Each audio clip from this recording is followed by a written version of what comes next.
Um, and I realized I didn't even start the stream, so I was basically talking to myself. Sorry, I started the anything goes a little bit late. I think Eric's gonna be on a little bit. Kelly won't be on, and Stevie will be on probably about 5 minutes or so. So I just uploaded the localized street flooding. So every time that happens, it's because the storm drains are clogged with debris. So I just go out with a pitchfork and hey, how's it going, Fly? Man, you're always quick. It's that C1 line. Yeah, I know. Man, that's lucky. Is that like your office, or is that your work, or is that your home? I call it my shop. Your shop. Okay. I guess that's all that matters. Yep. How you been, brother? Good. Good. Tired. I was like I had migraine all day. I think I need to do hey Shirley, I think I need to do one of those foot thingies. Foot soak. That's what I need.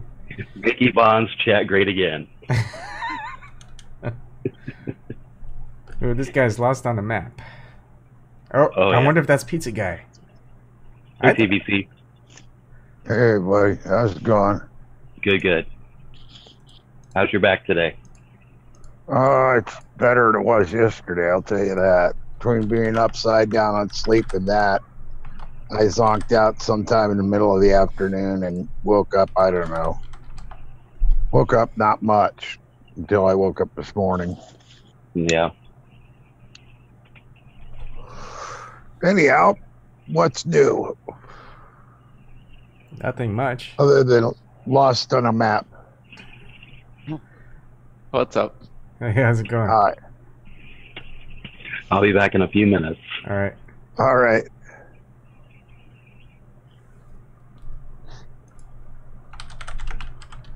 So I was thinking about, you said you got that Mossberg. My friend had a Mossberg 16 gauge. It was a feather light oh yeah. or something like that. How much- Oh, it was back in the day. That thing was so much. It was so nice to bird hunt with, because you could walk around with it all day long, and it didn't weigh anything. Yeah. But it was a good shotgun. Yeah. Yeah, it's weird in Massachusetts. So for hunting, you can only, bow and arrow, especially for deer hunting, you have to have a 10 gauge shotgun or less. You can't have a 12 gauge, it seems. And 10 gauge or less would be 12. Oh yeah, that's right. I was thinking the other way. I was like, yeah, I was what the about to heck? say. I mean, you Why started do you to need talk such about big 8 guns? gauge, and I don't think they made those since like Revolutionary War days. Well, they have. So the reason I thought like that, because they allow primitive firearms to hunt with, like muzzle loaders. Oh. So I was Oh. thinking, really, do they make it that hard to hunt deer here? Because I've never done it yet. The old If you can't kill a deer with a 12 gauge slug, you better run. Because you just pissed off the biggest, baddest animal in the forest. Because I don't know nothing you can't knock down with a 12 gauge slug. Run for the hills, flee! Yeah, it's the zombie deer coming to get us. We all thought it was the zombie humans we had to worry about. No, it was the fucking deer. You wait till you see the little zombie squirrels that come out. Oh no! Oh, that'd be the worst. That's actually the worst because they're such fast little buggers and they're hard to hit already. I was, me and my buddy were down there. We're in his we dug out like this basement, and, like plastered it, and we're painting it with this waterproof paint that this guy got like buckets of cheap, Jesus and it was Christ. yellow. You know, so we're painting all the walls yellow, and we're in there, and I'm getting in behind this old oil tank, heating oil tank. So I put the brush on a stick, and I stick it back in there, and I'm sort of dabbing it on the wall, and all of a sudden I hear, I thought, oh, son of a bitch, there's a rattlesnake in here. And I say, yo, and he comes in, my buddy comes in, he says, check this out. I stick a stick in there. He's like, oh, so he grabs like a shovel or something. We're all ready, I say, you be ready, because I ain't like sticking around once, because all I got is this little stick and a brush, and it ain't going to really just do much but piss this thing off. So I stick this brush in, and I feel something on the other end of it, and so all of a sudden I hear that, and out zooms this squirrel with a big yellow stripe down it. It ran up, and we saw that thing for like days before that waterproof yellow paint wore off of his back. But it was like Pepe Le Pew or something, man. But that squirrel sounded just like a rattlesnake back there. I wouldn't reach back to grab a squirrel, but I definitely wouldn't have to reaching back to grab no rattlesnake. Oh, so it got real there. Yeah, so It got really real. So I never wanted to. Well, if I go hunting, it'd be my bow and arrow, and it was mostly for small game, or biggest game would be like wild turkey. But for deer, I wasn't even thinking about it, just because I don't even have enough room in the freezer, like, to store the meat. I have a, normal refrigerator, and I have a deep freezer, and it still wouldn't be enough. So someone just one of my fishing buddies, he's interested in hunting since he always wanted to, and so I was thinking, okay, so we could probably split a deer if we bagged one, and then we would. So I was thinking of just getting a shotgun. There's a deal. So I've been looking around. I'm looking at a Remington 870 with a smooth bore.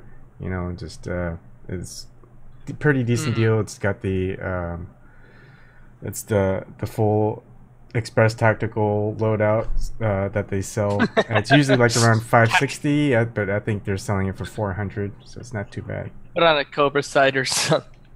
Foregrip choke. Well, Just stick as many tactical rails on it as possible. Maybe get a flashlight, add in a laser sight to go with it.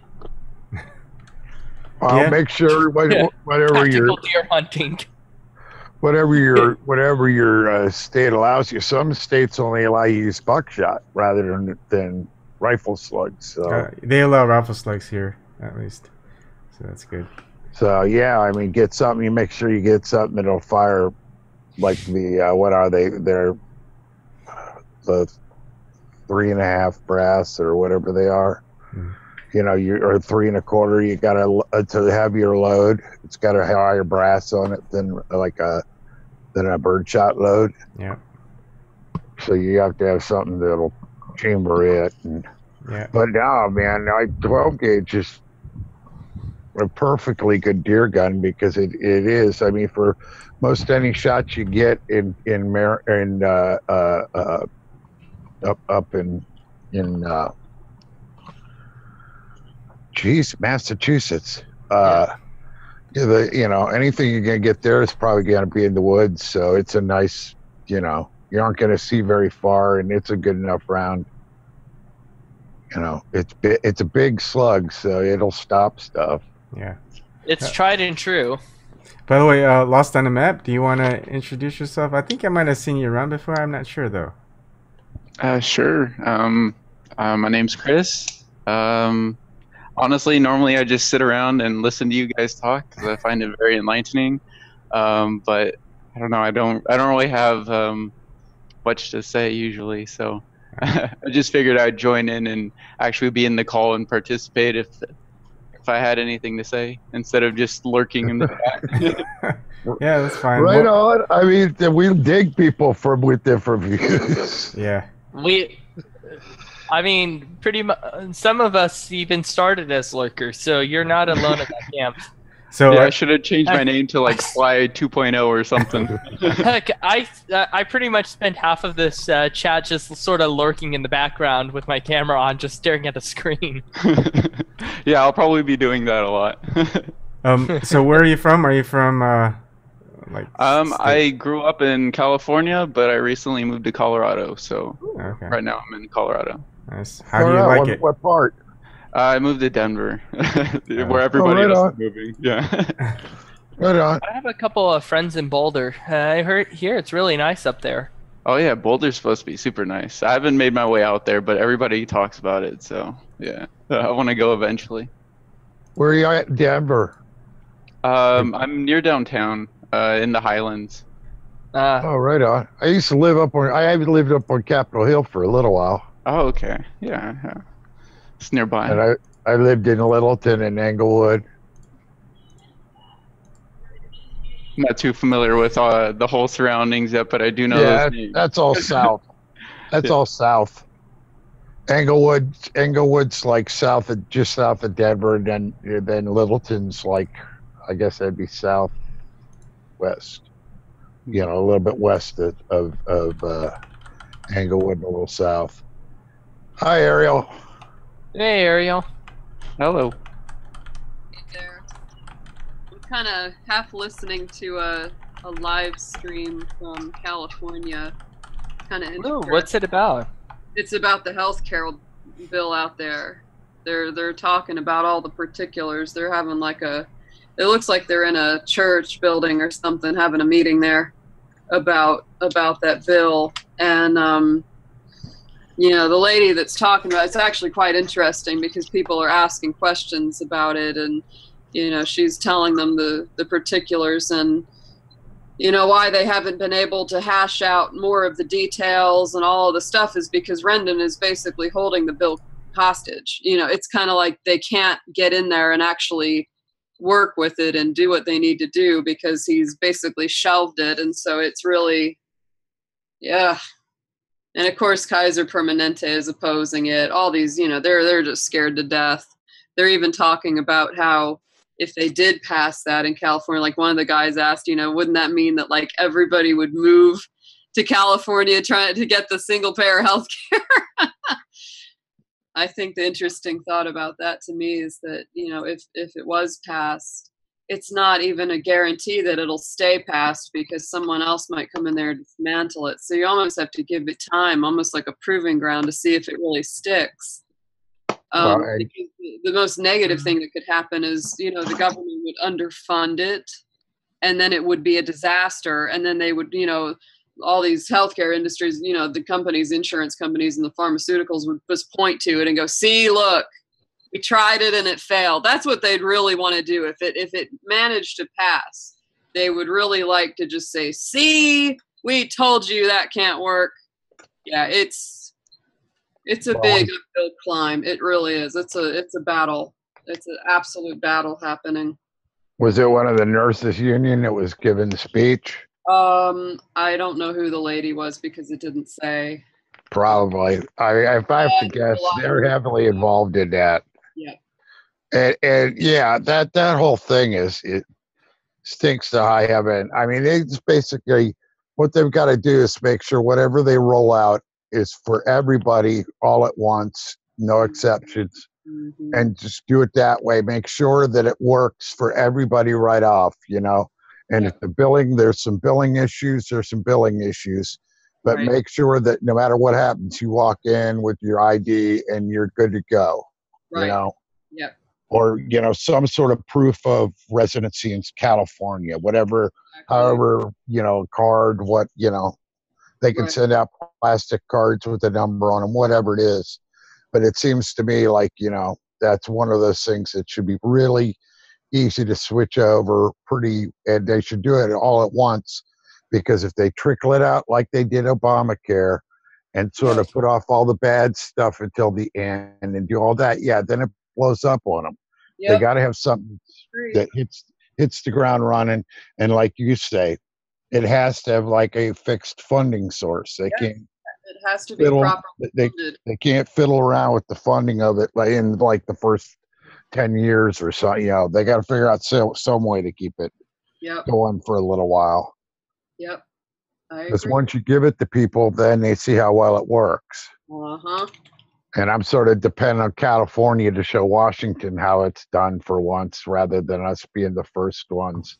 Because it seems like we've been beating California a lot to a lot of these things lately. And Yep. You gotta throw them a bone.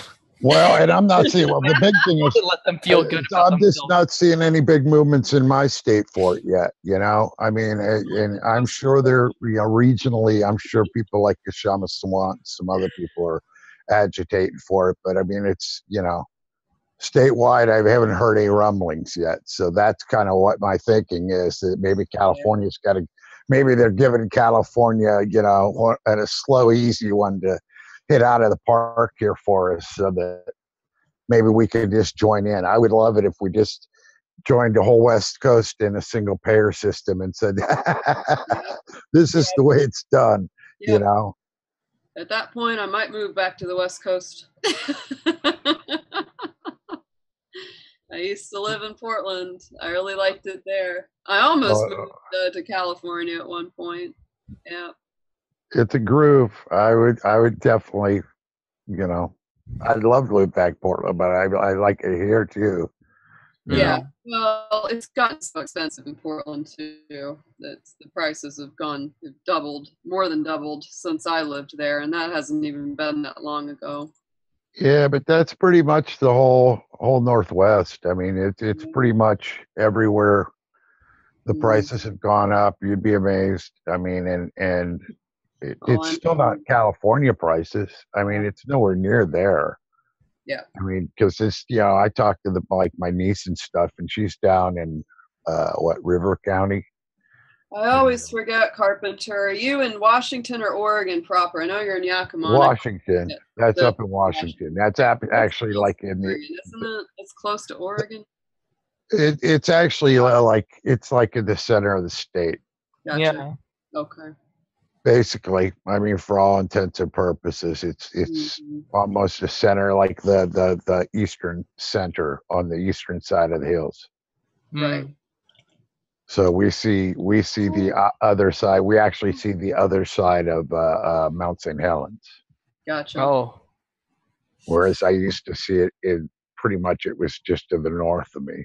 When I was living up above Battleground, it was like gigantic. When you drove out there on the main road that went into Battleground, right, it was right there. If it ever did anything, that was where everybody sort of stopped along the road to peek at it, because it was a semi-safe distance. I mean, not that I worked right up there, and you know, we had a you know, there were evacuation routes and crap for it. So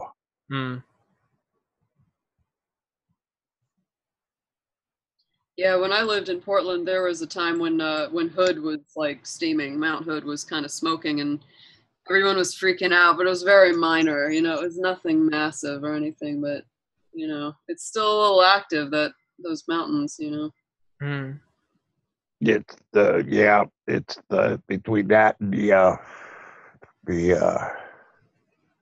the big one, the big earthquake that's bound to. At some point, the plates of San Juan de Fuca are going to finally give way, and when they do, they expect like these gigantic, you know, quakes, because of it's something to do with the depth and everything. And Snork, I'm sure, could explain it. Oh yeah.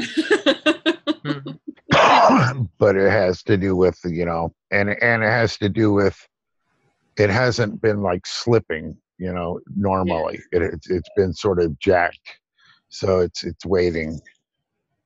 That does not sound good. You know, there's stuff everywhere. I mean, you know, there's wildfires and crap on this side. You know, I mean, there's something everywhere, has some pretty hellish weather conditions or something to deal with. I mean, if we, I would have, Hell, I thought we were like in one of them hell or high water deals where Evan was going to just barely, he was going to be broadcasting standing on his chair with water running under him while he was standing there telling us about it. Holy hell, man. I can't believe that stuff. Floating down the river with his dog pulling the raft. Oh, man. I've seen stuff Yeah. like what? We laugh because we think it's outlandish, but then we realize it's true, and then we get. I've done it before. I've done whatever. Taking a rake out there and getting on them on them storm drains, man, because it's like, that if nobody else is out there, nobody else is clearing it out. Erik's here. Triggered! Triggered! Well, I mean, if you live on the coast, all it takes for flooding is a high tide now. I mean, like down in Savannah and Miami and all those places, I mean, high tide is coming way inland now. I mean, and that's just like insane how high it gets. Yeah. A lot of beach erosion. When I went down to Florida last month, it was like you could see where they had brought in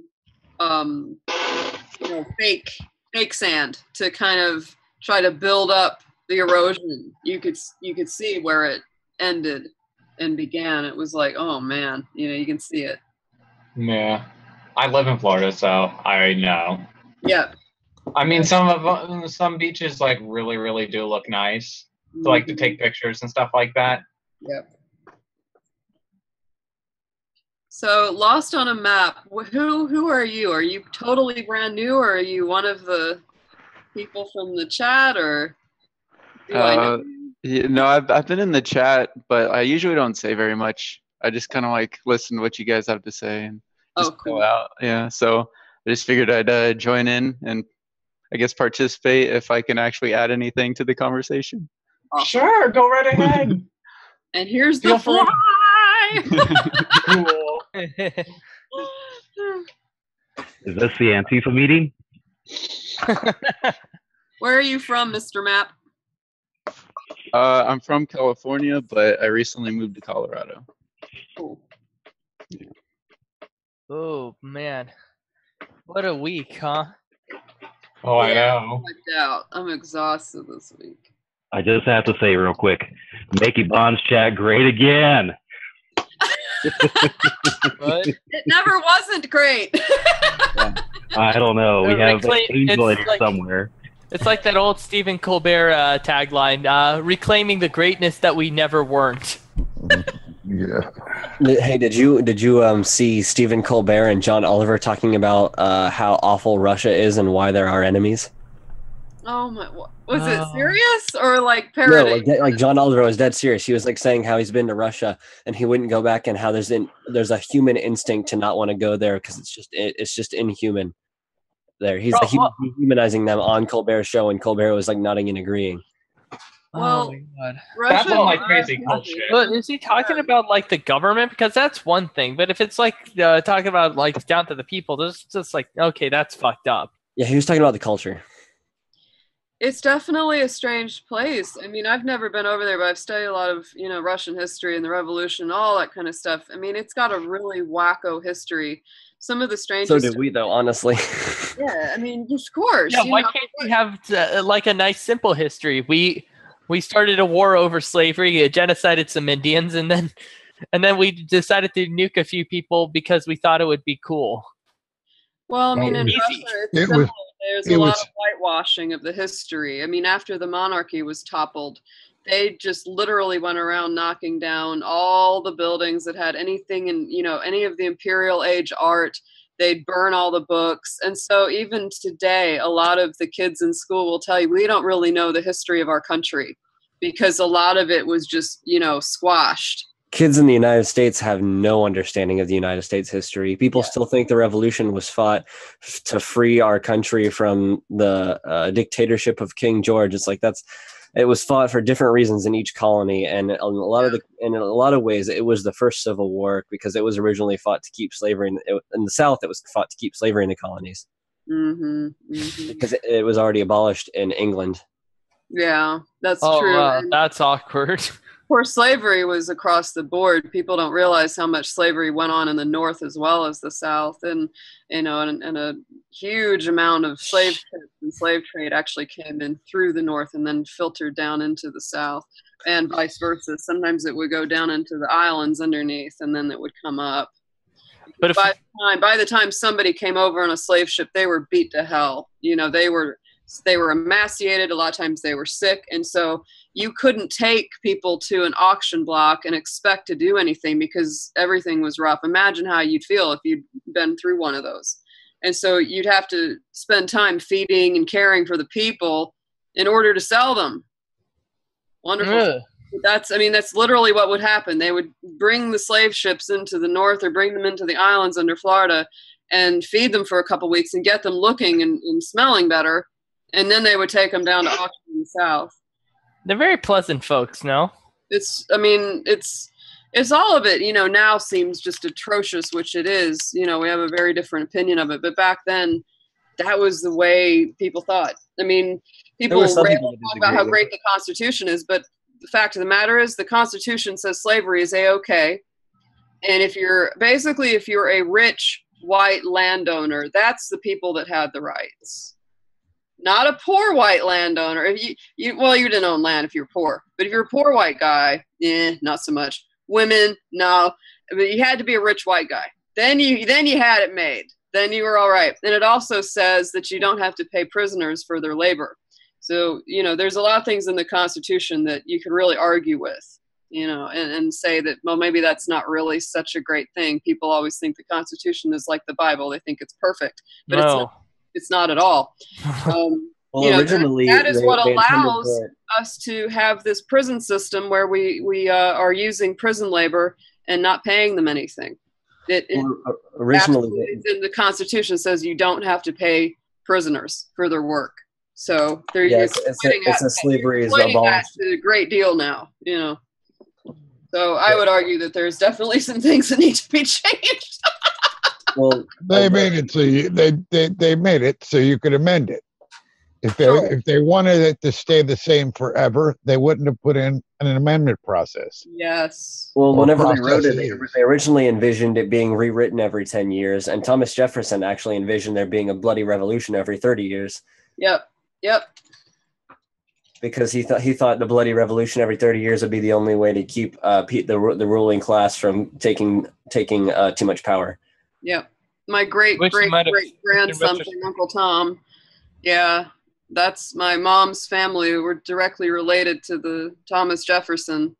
Her last name was Jefferson. Her dad's name was Jefferson. It's really direct. We grew up reading that stuff and hearing about it, and we would visit up in Maryland and go to those areas and go to Fort McHenry and see that's where the Star Spangled Banner was written and talk about it. And so I really got steeped in that history. It's really creepy, actually, in a way, how many of my mom's relatives on her side look like him. It's on her dad's side of the family, it's nuts. We would even back then talk about how our freedoms were just gone and how things really weren't even the way that those guys had envisioned it to be. So, yeah, it hadn't changed. It's still, it's just more of it. Also, whenever you start doing research and reading about like John Adams and Thomas Jefferson and like a lot of he and like people who thought the way he did at the time, they were all super anti-slavery, but the structure was so in place that it was impossible for them to get rid of their slaves. Like Thomas Jefferson wanted nothing more than to get rid of all those slaves, and he just couldn't do it because of the way everything worked. The same with like Cassius Clay.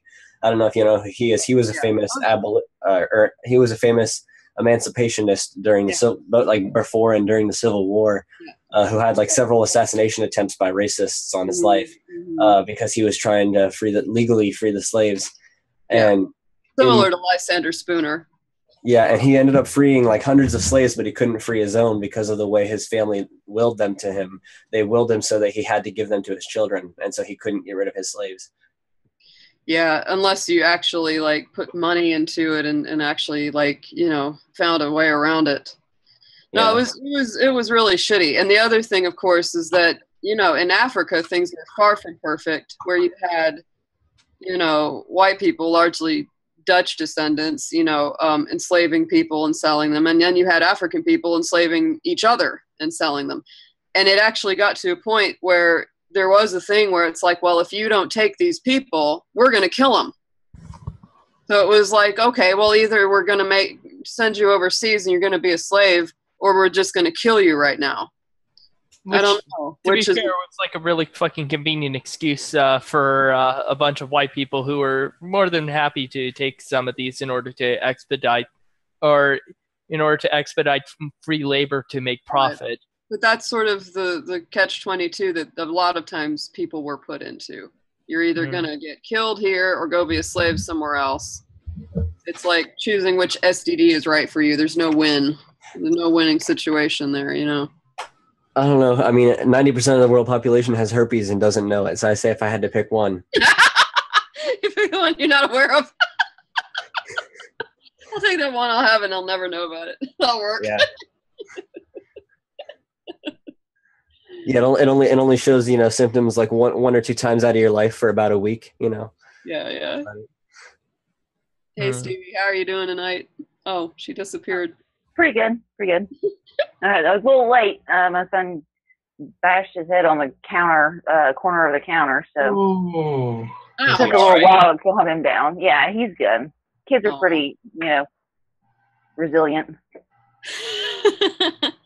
Their bones are still a little rubbery at that age, I'm glad no one ever threw me hard to see how much I would bounce.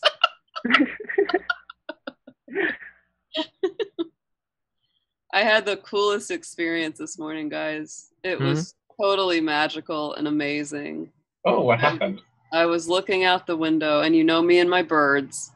And I look up high up in the trees, in the pine trees, and I saw a lot of movement, and I was hearing a lot of hawkish noises like this. You know how they sound.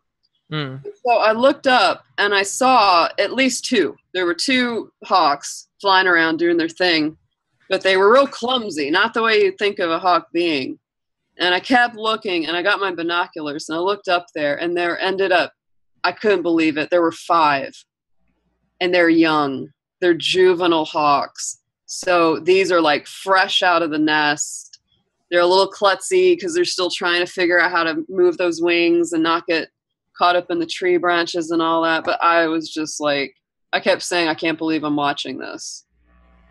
To see all 5 of them up there and watch them kind of soaring, descending out of the tree and down across in my backyard and just swooping and kind of chasing each other and flying around in the back. It was unbelievable. And I went outside and they were sitting right there in a tree. I mean, it was just perfect, smooth, beautiful feathers. Mind blowing. I have everything from teeny little hummingbirds to these big, amazing hawks. I got a whole new brood, a whole family now of successful fledglings. And it's probably partly to do with the fact that I shoot the squirrels in the backyard and I put the squirrels out for the hawks, and I will notice them coming down and they'll get them. They'll take the the dead squirrel, and I guarantee you they were probably coming down, picking them up, taking them to their young birds up in the nest. And now there's these 5 just gorgeous hawks out there. They are so beautiful. And it almost made me cry. It's like, it's this awe-inspiring thing when you see something like that. And you just think, it's like, no matter, even though the world is so screwed up and the environment's so screwed up, it's like this amazing thing is still happening. And it's like just, oh. Have you seen Planet Earth 2, Ariel? I don't know. I don't think so. What is it? Can I find it on the internet easily? Not for free anymore. It was free back in March. But it's the sequel to Planet Earth 1 from the BBC, whenever they did that back in 2006. Yeah, I remember that. And it's the first 4K nature documentary. And they get super close to all the animals in their natural habitats, and it is the most gorgeous nature documentary series you will ever watch in your life. I mean, it is amazing, the crystal clarity, and because I have a really nice computer monitor, probably one of the best out there because I saved up a lot and wanted to get one that was nice. And so it's not quite 4K, but it's way better than like a normal TV. And I watched it on here. and the clarity with which you could see the birds. And they had like a several thousand frame per, like a 20,000 frame per second camera with the hummingbirds. It Right. looked like they were real hummingbirds, but they looked CGI. It was so yeah. it was crazy, like how good the pictures were. And they also did one in New York. They had cameras following all of the falcons in New York that live there, and they were showing like how animals can thrive in cities. Yeah. And they attached like cameras to the falcons, and so you could watch the falcon chasing and eating the pigeons. It was insane. The red-tailed hawks are incredibly adaptable. They're one of the most adaptable raptors there are, and I mean they're even in New York City. Those birds are crazy. I mean, if they can find something to live on, they're amazingly adaptable and resourceful. So yeah, it's just no. I mean, it's as close to like a spiritual out-of-body experience to me as you can get. Is coming close to something like that in nature and just experiencing it face to face and seeing that bird look at you. It's just, oh my God, it's the coolest thing in the world. It's just something. I feel partly responsible because I know I was feeding them. Well, just be glad it wasn't owls, or else you would have had to make sure you put your arms over your head. Owls are notorious for attacking people and pulling the skin off their faces. Yeah, well, there was a story that came out of Oregon where the barred owls were diving on people and grabbing their hats and like just taking off with their hats. It was a great horned owl, yeah. That's a serious sized owl. So I got a nature story. Somebody was talking about eels to eat the other night. Oh, yeah. Okay, so a truckload of eels crashed on one of the coastal highways. I think it was probably one of the highways like coming inland towards Portland, but a whole truckload flipped over, and like there's like cars with like where they crunched to the side of it, and then they got eels all over the top of their car and stuff. It's like, yeah, it's like, you were talking about they were supposedly being shipped to be used in Vietnam or something, or in the East for Far East for something. I don't know. Yeah, for food. It was for food somewhere, but they were sending them all out. Yeah, so there's your eels for consumption. Oh man. So there's a guy in Pennsylvania. I don't know if it's the Delaware River. It's one of those famous rivers. He lives out there all by himself, and every year, whenever the eel migration takes place, he goes and he builds this little thing with rocks, and it's like in the shape of a triangle. And it funnels all of the eels down into the center of the river into like this basket, and all the fish and eels that are too small will just flow over the rocks, but all the big ones that swim along the ground have to go into this basket. Yeah. And so he goes in there and he catches the eels all on his own, and then he smokes them and sells them to the local population. That's pretty cool. Yeah, pretty cool way to do it without harming the environment. That's an old American Indian method of catching fish, is to build a half wall fish trap, and it's going to catch what you need and filter it right out. It's pretty cool. Oh, the other thing that was funny, when the hawks showed up, all the songbirds were freaking out. Like my chickadees, all of them were up there. They were all up in arms because they're like, look at those guys. There goes the neighborhood. Did you see what just moved in? All the blue jays were screeching and screaming. They're, damn it, there's hawks now. When I grew up, we had a bird feeder. It was built on a window, like a double window, and so we built a bird feeder on it, and my mom could just put the feed right in the feeder, and but every once in a while, like we get a sparrowhawk. We'd come zooming in there, crash against the window, because it would be coming in for one of the little birds, because there'd be a zillion birds in there.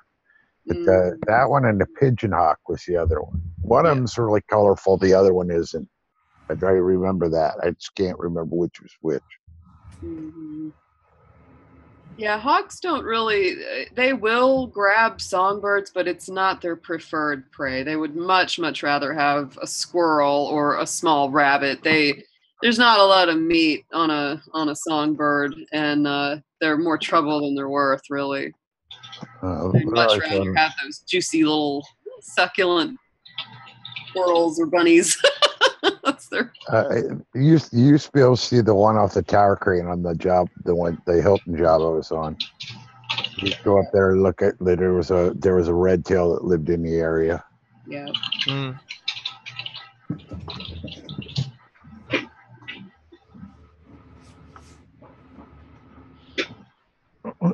How are you tonight, James? Oh, hey, James. Oh, hey guys. Hey, James. How's it I'm going? just watching you skateboard like a few years ago. What You want to see it? It's funny. is it? I skateboarded a little while ago here. Hang on. Oh, cool. Wow. It's funny. Hold on. Did you wipe Keep in out? mind, I'm a big fat guy. Okay. So hang on. Really? Hi. Yeah. Trust me. All right. So. Oh, this keeps opening too wide. Hold on. Darn it. All right. I'll do it later. Okay. Go ahead. Keep going. Sorry.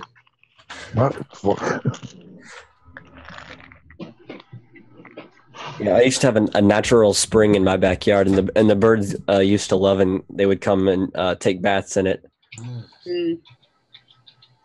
Oh yeah. No, it's funny. I mean, I've got hummingbird feeders and regular seed feeders and suet out there, and the variety of birds that I get here is pretty incredible. I have to say, it's impressive. Yeah, the woods behind my house, we get more than you'd think being in the suburbs. Yeah. But I don't know if I'd say we have a lot. I'd say probably a dozen that I can think of if I were to go through and name them all. Mm. Although I don't think I could actually think of all their names. I can just think of what they look like. We have cardinal, downy woodpeckers, red-bellied woodpeckers, blue jays, the tufted titmouse, which I love, little gray bird, the chickadee, the wrens, robins, of course, several kinds of nuthatch. We got the white-breasted and the brown-headed nuthatch. Let's see, I'm trying to think of all the birds that come out. Different phoebes and gnatcatchers. Got the hummingbirds, of course, beautiful eastern bluebirds. Mockingbirds. Yeah, two kinds of wren. We got Carolina wren, we got the house wren, both. Mockingbirds. Yeah, mockingbirds, catbirds, which are very close to mockingbirds. Brown thrashers, that's our state bird of Georgia.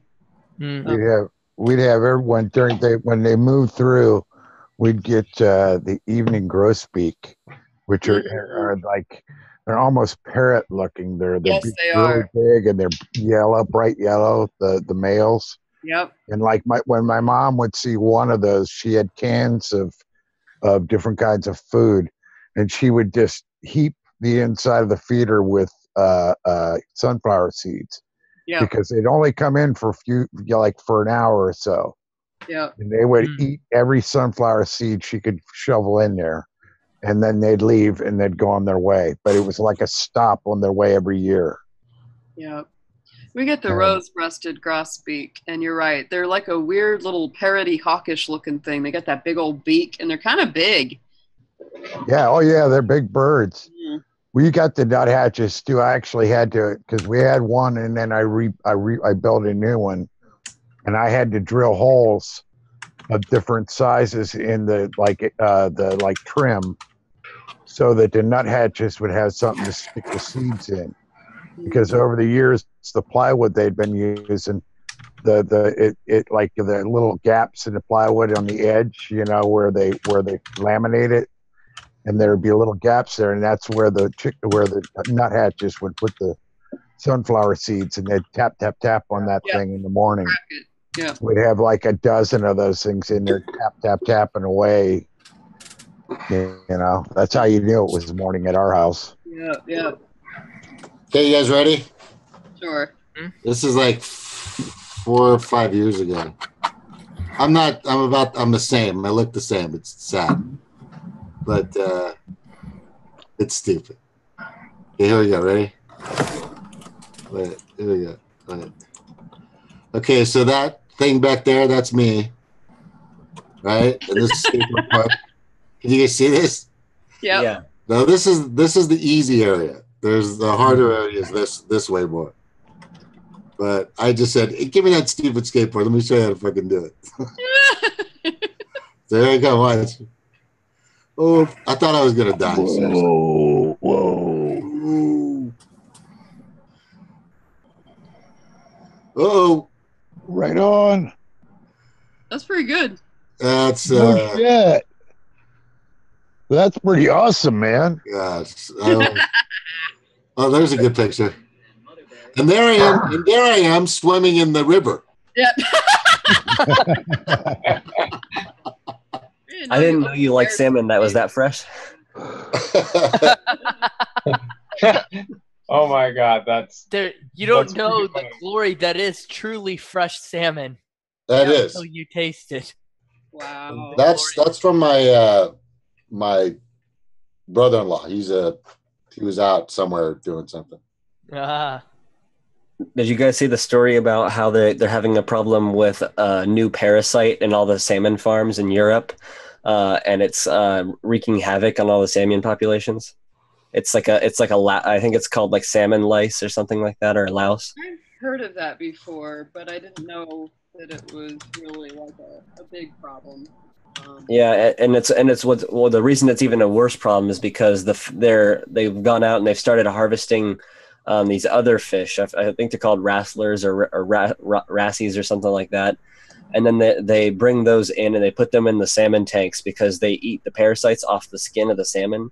But then after that, they pull these fish out and then just kill them and dispose of them in like a waste, in like a trash can, rather than putting them back in their natural environment. And they found that their rate of fishing for those particular type of fish has gone up by a ton within the last few years, and it went from 2 million a year back in 2015 to 22 million a year in 2016. Jeez. Probably more stupid human tricks. I'm going in. Yum yum. Oh, that's the best stuff. I don't fuck around, man. I took like big swigs. Wow, James, you're hardcore. I'll take it like a couple tablespoons and then just drink a little bit of water after it. Or, surprisingly, what tastes really good is to get a big glass of water with ice, put a tablespoon or two of the raw apple cider vinegar, and then add like a bunch of drops of the stevia. It tastes so good. I had honey instead of stevia. Yeah, I like honey's good. Yes. Maple syrup is also a good thing. Good mix. Maple and apple go together pretty well. Yeah. Ginger. You can make an incredible mixture of you take B grade maple syrup, and I think it's 4 parts of the syrup to 1 part of baking soda, and you heat that up a little bit in a saucepan and it'll foam up, and it's a chemical reaction. But if you take like a spoon of that each day, that will properly alkalize your system, and it's very good for cancer treatment or prevention. Extremely. Really? I had my dad doing that in the early days of him getting sick. Yeah. Okay, so alkaline. Hey, hi Eric.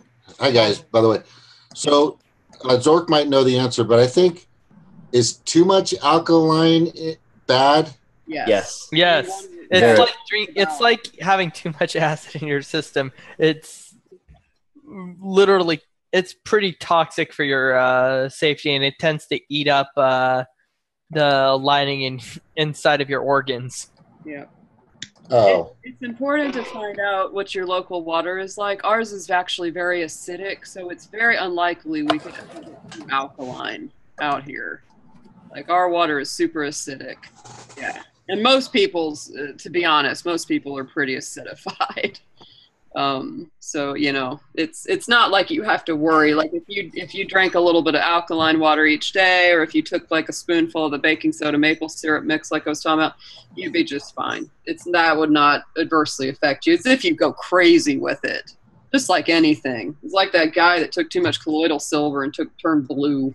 It's like within reason, dude. It's But like to be fair, But to be fair, he did find a pretty cool entertainment group out of it. well, sure, he looked like Papa Smurf afterwards. He had a white beard and he was blue. He was from Oregon, not a surprise, and he was making it. We have two Lucases. He wasn't purchasing this colloidal silver. It was not, he wasn't taking a good kind. He was like, he had like rigged up something, and he was making himself just drinking gallons of it. That's crazy. Hey, Dominic. You can't make it up. You just can't make it Hey, Dominic. Do you remember the woman who drank all the carrot juice and turned orange? Yeah, that you can absolutely do it. Yep. No way. Yes. Yeah, it happened. Because of the carotene, it can turn you really orangey if you overdo it. You think? Yeah, drinks- actually, that happened to me when I was a kid. So, yeah, it's for real. Yep. Oh shit. Yeah, Yeah. carrot juice is no joke. You shouldn't drink carrot juice. You should unless you have problems digesting. Like if you're a cancer patient, then it's okay. Or if you have digestive problems, but otherwise you shouldn't drink straight carrot juice. You should just get it while eating a carrot. Yep. And it's that way with a lot of juices. Like there's a lot of plants that you just shouldn't juice. And like what they found now with a lot of the research is that drinking juice, like even if you were to eat the pulp after you drink the juice, like if you were to, like let's say you put it through the juicer and you save the pulp, even if you were to drink the juice and then eat the pulp, it still isn't as good for you as it would have been had you just eaten the fruit as it was before you pulverized it. Yeah. Because there's a certain process that happens with like the chewing and the enzymes that get released that make it. Yep. I know what you're talking about. You're talking about how, well, there's a process actually that your body goes through when you chew, and then the digestion, and actually digestion really starts in your mouth. It really does, and you shouldn't brush your teeth too soon after you eat, especially if it's something really healthy, because your soft tissues in your mouth will absorb a lot of the nutrients, and it starts in all the way down. We need that because the metabolic process is different when you actually consume the entire fruit or the entire vegetable. I don't juice. I just smoothie. If I make a drink like that, I smoothie. I pulverize, the whole thing. I don't take the seeds out or separate it, and I'm not big. I mean, juicing can be really good, especially for cancer patients. Oh my God. One of the best especially for cancer patients, yes. Combination of beet, carrot, and ginger. That's like one of the best things you can do. Yeah, just for most people with functioning digestive systems, juicing is not something that you should do regularly. It's one of those like I'll treat myself once in a while type things, if that. Yeah. I agree. But to be honest, it feels like trying to make your own juice is kind of a long, tedious process to begin with, and if you don't have the proper equipment to do it, that most people would just probably substitute for a smoothie anyway. I don't recommend buying smoothies out in places. Most of the time. No. They're throwing making ice cream, frozen yogurt in the things, and it's like, what is that? It's a milkshake. When I make a smoothie, I put a little bit of almond milk and water. Then I'm gonna put a bunch of fresh spinach or kale. I'm gonna have frozen strawberries, frozen blueberries, maybe half of a banana. I'll put some protein powder. You like hemp powder? That's a really good one. It's very good for you. A lot of omegas. And blend that thing up and drink that. That's a No. What my mom does whenever we make smoothies is we use let me think. Strawberries and bananas are pretty obvious ones. I think mom uses just like a half a package of strawberries and a single banana, and usually a single banana. The riper, the better. And the interesting thing is with each one she does, she adds in apple slices as well. This changes the texture for it, so it's kind of more pulpy. That's true. And it gives all the nutrients associated with the apple as well. And then as a filler, she uses ice and a little bit of Greek yogurt. And then use honey as a sweetener, so that way you can adjust to the local pollen. Yeah, I put a good amount of the strawberry in there, the frozen strawberry, and that usually is sweet enough and cold enough, so I don't have to add ice. Do you get organic strawberries, Ariel? What's that? Do you get organic strawberries, Ariel? Yes, I do. Okay, good, because those are the worst. Like those are the worst thing to buy if they're not organic. I know, and they're more expensive. But when you're doing berries, it's better to get them organic because you're consuming the whole thing. Yeah.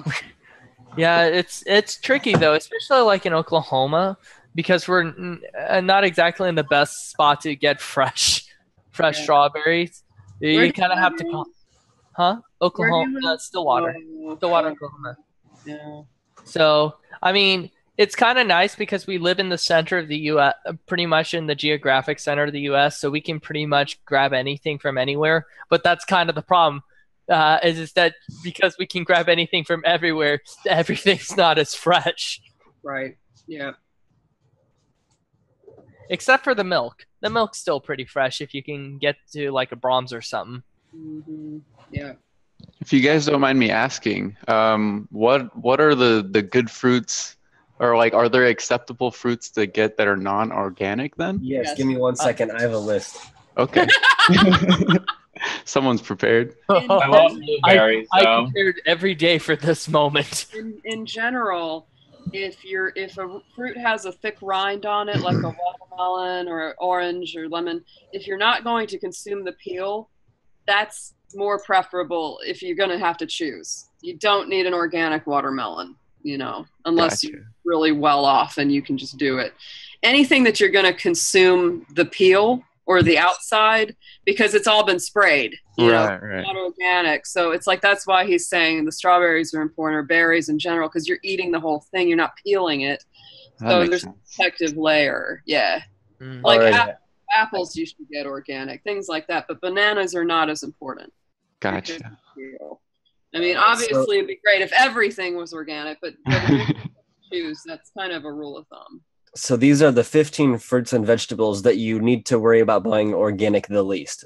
So these are the ones that if you're to go to the store, don't even think about trying to get them organic, because it's just going to be more money for the same benefits. All right. So number 1, sweet corn. If you get sweet corn, it's not grown the same way as other genetically modified corns, and it doesn't have. It's not likely to have the same amount of pesticides and stuff on it. Avocados are good. Pineapples are good. Cabbage, because you peel away the outer layers of cabbage. Onions, frozen sweet peas, not the fresh ones. Papayas, asparagus, mangoes, eggplant, honeydew, and other melons, kiwi, cantaloupe, cauliflower, and grapefruit. Huh. That's interesting. I wouldn't know that, because I mean, a kiwi, I usually eat the peel. A lot of the kiwi doesn't have much nutritional value if you don't eat the peel. It's the same with apples. All of the good stuff is in the peel. Yeah. I just got some new ones. Mouse melons. What? They're watermelons that are like an inch long. Oh, okay. They're really a cucumber that tastes like a lemon. Yeah. Whoa. Wow. All right. So you want to know? I just got the seeds. I don't have any to show. Oh, okay. I like mangoes and herb. They go well together. Lucas, you like peaches and herb? So Lucas, mangoes and herb. Peaches, you sure it's not peaches and good, like with ice cream, but mangoes and herb, they work well together. What were you gonna say, Ariel? Oh, Lucas, I was going to say, so what's the next part of the list? Those would be the things that you should definitely buy organic, correct? All right. So number 1 is strawberries. You should definitely buy organic strawberries. Number 2 is spinach. You should definitely buy organic spinach. Number 3 is nectarines. You should definitely buy organic nectarines. Number 4 is apples. You should definitely buy organic apples. Number 5 is peaches. Number 6 is pears. Number 7 is cherries. Number 8 is grapes. Number 9 is celery. Number 10 is tomatoes. Number 11 is sweet bell peppers. Number 12 is potatoes. And 13 is hot peppers. Cool. I should have wrote that down. Well, you could always come back. You could always come back. I could just watch it. Yeah, that's right. The power of the internet, my friend, compels you. Whenever they were doing testing, they found up to 16 pesticides on a single grape. Wow. Fuck me. So disgusting, isn't it? Yeah. Shall thou keep the internet free? If not, Yeah. Buy organic for your kids. Eat crap for yourself. Don't worry about it. We're all gonna die someday anyhow. Might as well, make sure your kids get the best kind, and then you eat whatever crap is available. That's what I do. Oh, it's gonna be like Mad Max for the adults. We're gonna be scrambling to get we're gonna be eating lizards raw. Yeah, for me, it's like I say, it's not about living forever. It's about feeling good while I am alive. I mean, that's why I make an effort at all to eat well. If it was, sure. I mean, if it was no big deal, I'd eat fried chicken and chocolate cake every day, but I'd feel like shit. And I'd probably weigh about an extra 50 pounds and I wouldn't be too happy. I don't eat that much anymore, man. I eat like peanut butter sandwiches and then like one other thing a day. And bananas. Oh. There's a big old thing of Skippy, man. Peanut butter's got to be like peanut butter. It can't be that all natural. Like they had a place where you could grind it and put it in a thing, and my kids would eat that with honey, but I'd eat the thing of Skippy. I like the organic kind that you have to stir it up to get it to do its thing. Me too. That's what I have. Separate. The hydrogenated oils are why they don't separate. Yeah, it's not. You know for sure that the peanut butter is not good for you if you don't have to stir it up. Yeah, that's it, Lucas. You know the deal, man. If you saw how much peanut butter I put on one sandwich, you wouldn't be worrying about what's going to kill me, about what kind of crap added it's going to kill me. Would you like a little bread with your peanut butter? Hey, man, I'd say me and the dog, we have one peanut butter sandwich a night. That's sort of like the shutdown moment. And that's, then he knows when it is. And we sit and he's fat, but I ain't. So something's working right. Plus. Already. Oh, sorry. What are you going to say, Broken? Plus, I love him, Of course. Alrighty. So I got some facts. I'm going to sprinkle some facts on you here. All right, so more than 98% of the samples of strawberries, spinach, peaches, nectarines, cherries, and apples tested positive for pesticides that they tested that were non-organic. A single sample of strawberries showed 20 different pesticides. So this is just one strawberry showed 20 different pesticides on that one strawberry. Yeah. And many of those are like the worst pesticides. Like those are a lot of like the nerve gases like Zyklon B and that kind of stuff. Spinach samples had on average twice as much pesticide residue by weight than any other crop. And spinach, I believe, is followed by potatoes because potatoes absorb it all within the flesh of the potato. Yeah, very thin skin. Yeah. Avocados and sweet corn were the cleanest. Only 1% of samples showed any pesticide residue. More than 80% of pineapples, papayas, asparagus, onions, and cabbage had no pesticide residue. Wow. And none of the fruits or vegetable, or none of the fruits, I should say, not the vegetables, but the fruits, all the fruits I read that you can buy non-organically, none of those tested positive for more than 4 types of pesticide. Yeah, I love fresh pineapple. And fresh pineapple is a rich source of bromelain, which is an enzyme that reduces inflammation. And it's incredible for your digestion and your overall pain reduction. It's amazing. I love pineapple. Yeah. I go nuts for it. Yeah, I'm the same. I love the fresh pineapple. Okay, so here's a weird thing about Hawaiians. We love pineapple because we're Hawaiians, right? But we don't like it when it's cooked. on because I've had the teriyaki burgers with the pineapple in there. I'm just like, yeah, and a lot of locals just don't like it. And but I've come to like the pizza, the Hawaiian pizza, the Canadian bacon and pineapple. Eric's got his hand up. I mean, actually really good. People underestimate the power of pineapple and ham. Yeah, I was gonna say, when it comes to actually taste, like everyone has a different taste. Like with me, I'm Irish. I just don't like corned beef. I mean, I love cabbage, but I don't like corned beef at all. I have tried it numerous amount of times. I just don't like it. Wow.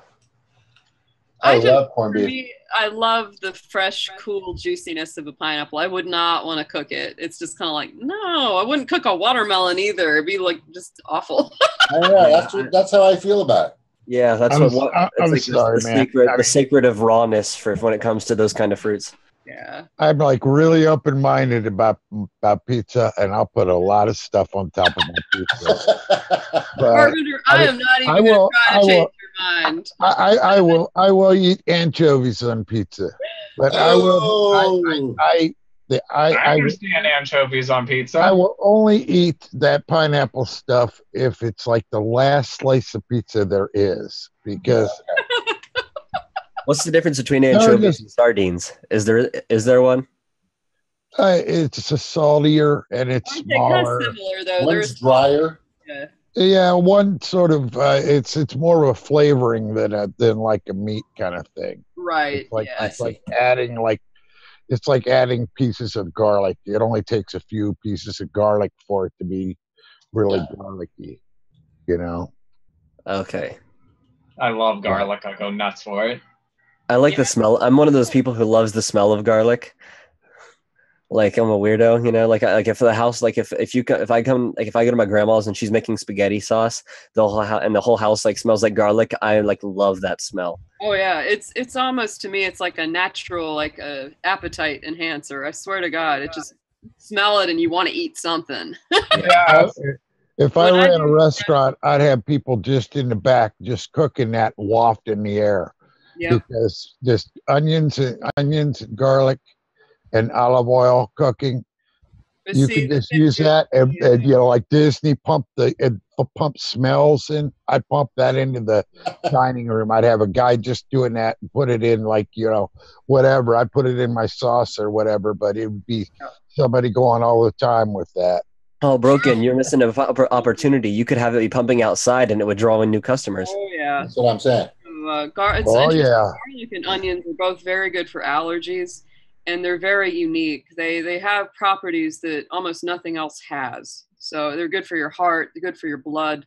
Almost like whenever I do a salad, I'll just make a dressing fresh out of like red wine vinegar, some pure olive oil, a little bit of sea salt, and some fresh grated garlic. I have a small grater and just grate it really fine and just put like a whole bulb of fresh garlic in there. And it's like the best thing ever. It is so good. Well, you want to know my favorite onion recipe is whenever you get a roasting dish and then you layer the bottom of it with the organic baby carrots. And then on top of that, you put 1 inch thick by like probably about 2 inch thick slices of sweet potatoes. Okay.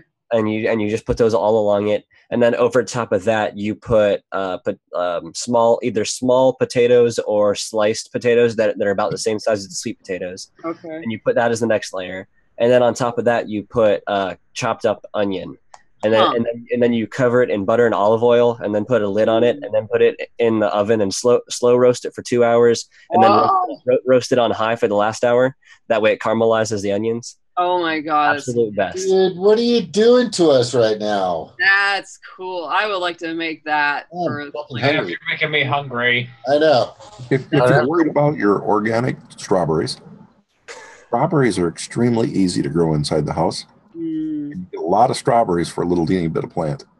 So you can go online, you can see YouTubes about how to grow them. And I need to do that because I'm a strawberry fanatic. And it's better than organic because you don't get any wafting of any chemicals from anybody nearby. Yeah. Onions are real easy to grow inside the house. Is there a list, Zork? We have some onions I growing don't in the know. backyard right now. The thing with strawberries is they're light sensitive. You need to buy the type. There's more than one type that says everbearing, so it's constantly producing new ones, and they produce most when there's 12 hours of light. So it's really a summer.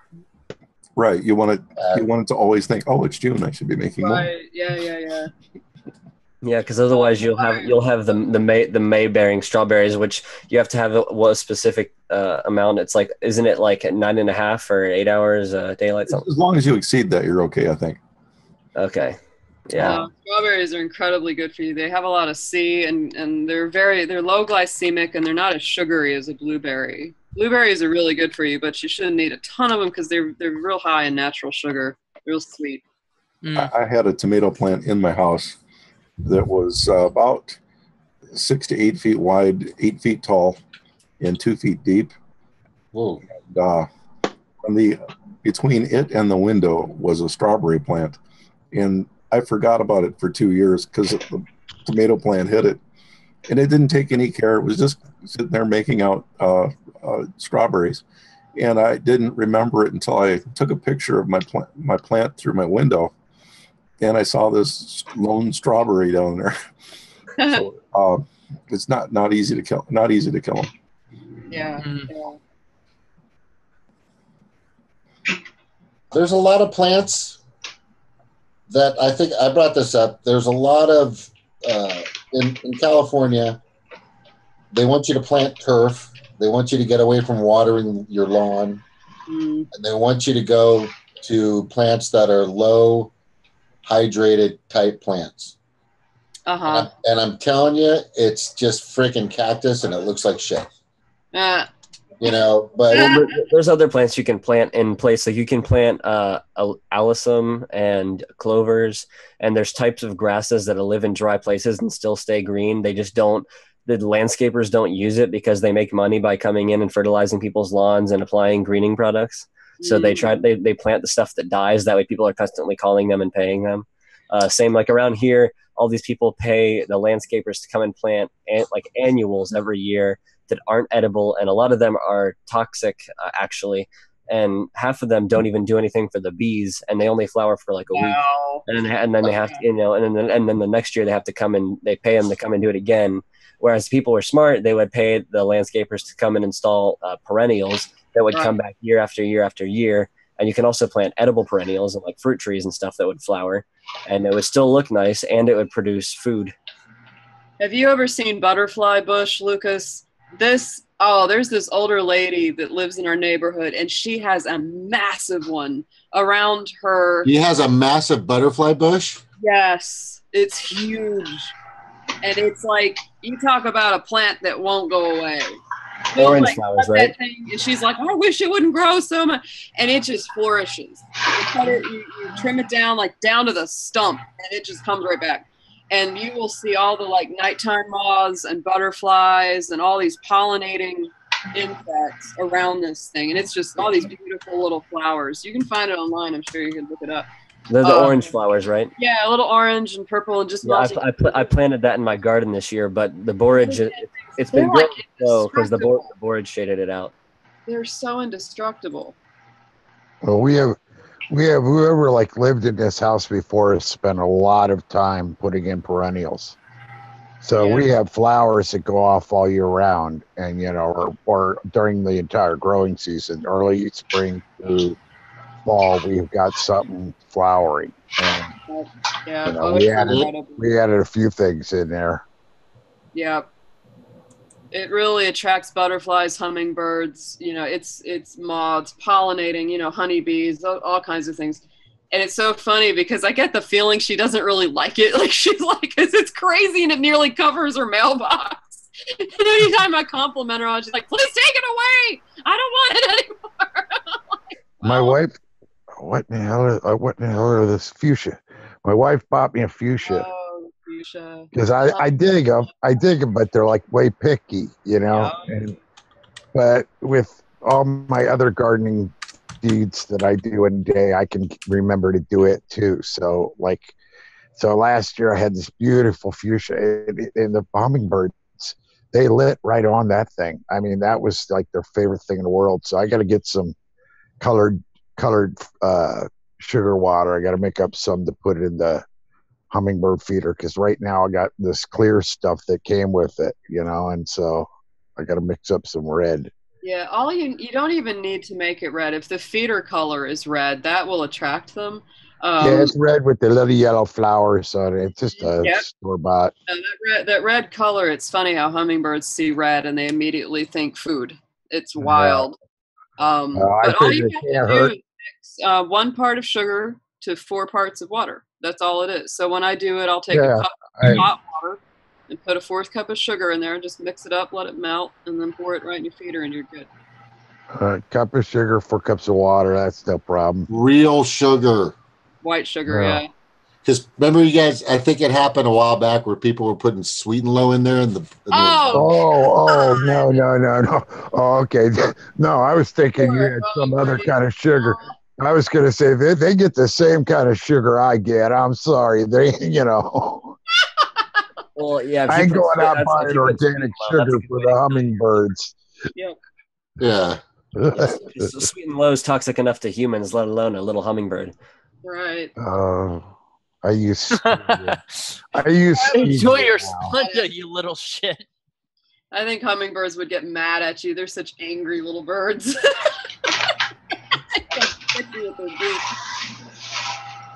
I drink aspartame and stevia. They're all flying around on a sugar high, those birds. That's weird, right? I mean, man. I got one picture once of one. It was up at Hawk Mountain in Pennsylvania, above Hamburg, Kempton. That's where it is. It's in Kempton, and it's a beautiful place. You can, like, when the birds are doing their migrations, you can go out there and the sky is just filled, because it's a natural updraft.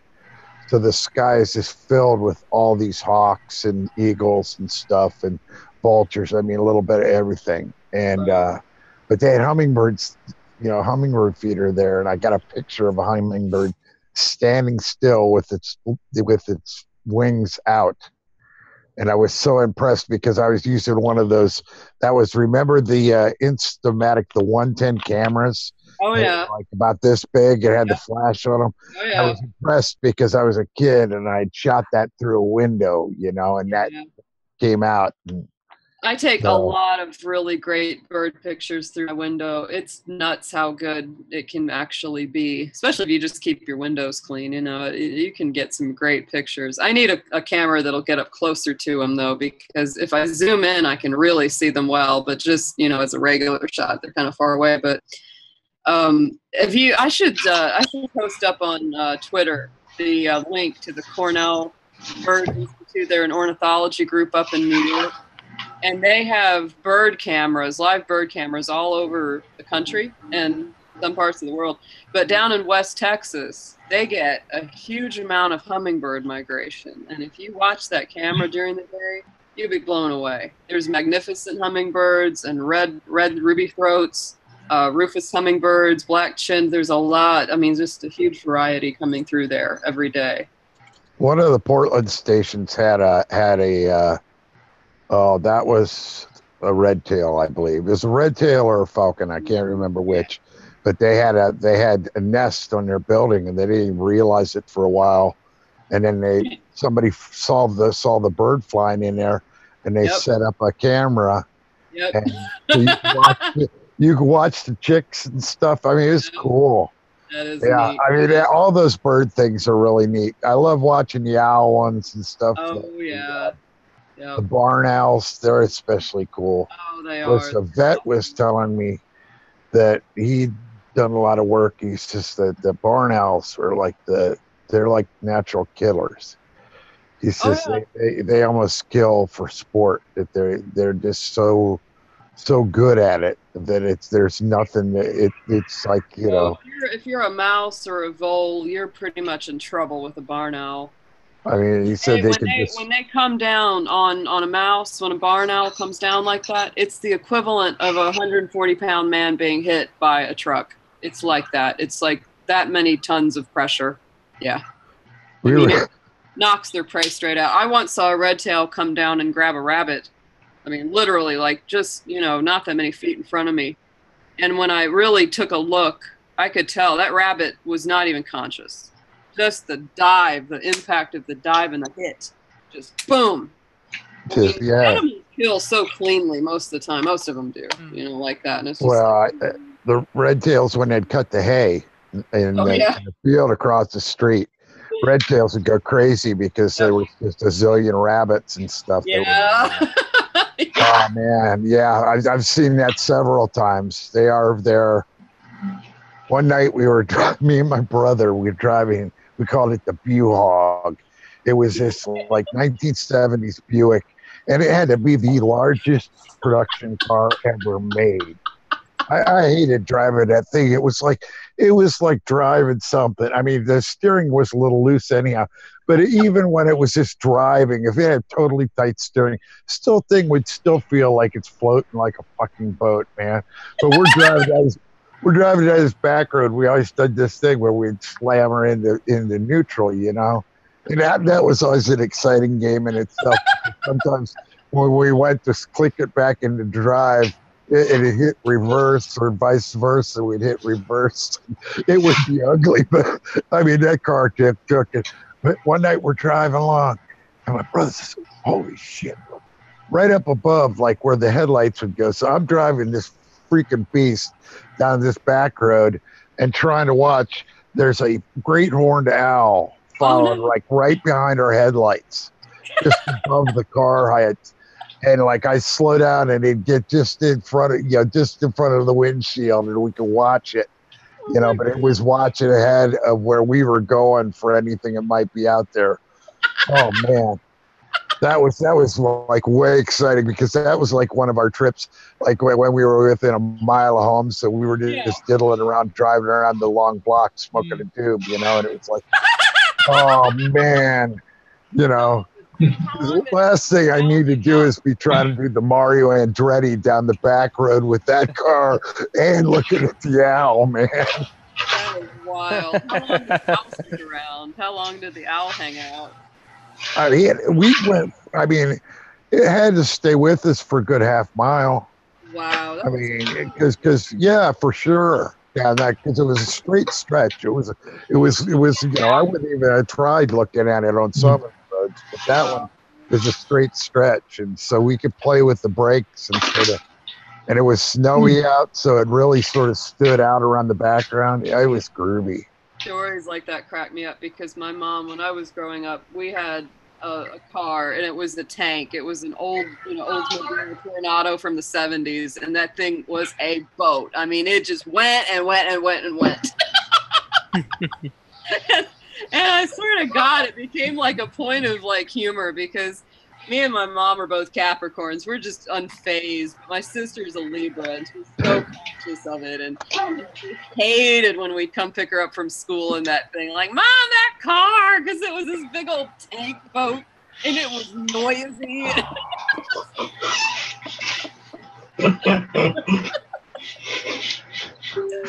It's like the opposite of my grandfather's Chevy Malibu from 1984. Right. It was just so obnoxious. It was fabulous.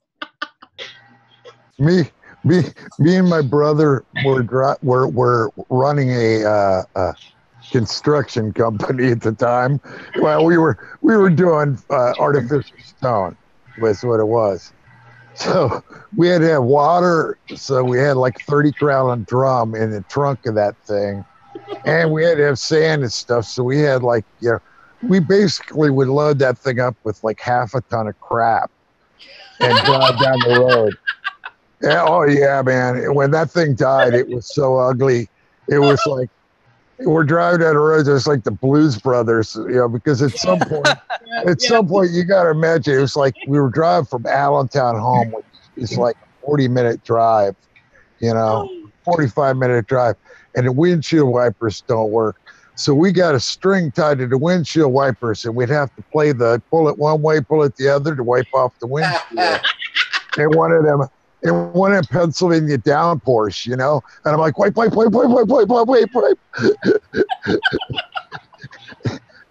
And then when it finally died, we're driving down this back road and you hear this big loud like clunk.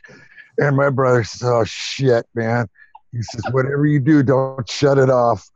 And we're driving. We get off the highway. We get on the back roads. And we're driving, and we get like within a mile of home. And we're thinking, "Oh man, we got it." And the smoke's pouring out of the smoke is pouring in through the heater ducts and crap, but the Buhog's still going. And my brother says, "Okay, this is close enough to home. If we got to hoof it, this will be all right." So then we sat there, let the engine cool off enough to pour some of the water from the drum in the back into it, cool it off enough so that we could get it home and drive it in the driveway, victorious that the Buhog got us home, you know. But that thing was, oh, I never wished a car to die, but that one I was pretty close. That one was, oh God. We go down to Reading, which had like little tiny, like not even streets you'd drive a carriage down, by streets, and he'd have me driving that fucker when we went down there because I'm like the worst parallel parker in the world, and let alone trying to parallel park on some tight ass road with the Buhog, which you're like 3 cars up when you stop to start doing your turn. When you start doing the turn to hook it into your parking spot with that thing, you're like looking at the 3rd car up, and you got to pass cars. It's like that train effect. It makes it go even faster. No, man, I never again will I won't ever buy something that looks like that thing. Although it did, those kind of stories always kill me about like giant old crazy cantankerous tank cars, because I grew up with those things, and it's like we grew up with like our family car was usually the LTD. We usually had an LTD because that was like, I don't know. My father got one of the like early ones, and from then on he was hooked on them. But they had like the trunk that you could fit one of them miniature cars that they drive around town. Them little itty bitty things. You could put one of them in the trunk of the LTD like a spare car. I mean, that thing, we'd pack there. We'd be like, back in the day when you went someplace, there was 6 of us in that car, or 7 of us, because 2 little kids could smash together in the middle of the back seat. And my grandpa would be sitting back there, and my grandpa chain smoked Pall Malls. Oh God! Oh dear God! And my father hated the smell of cigarettes. So I don't care if it was 100 or 107. If it was 107 or 10 below 0, he'd roll the windows down and drive like 80. And so it's like this windstorm of my grandfather back there. Lighting one out for the next one. Oh man. I'm sorry. There's just some things that set me. Sort of family things about cars and crap like that.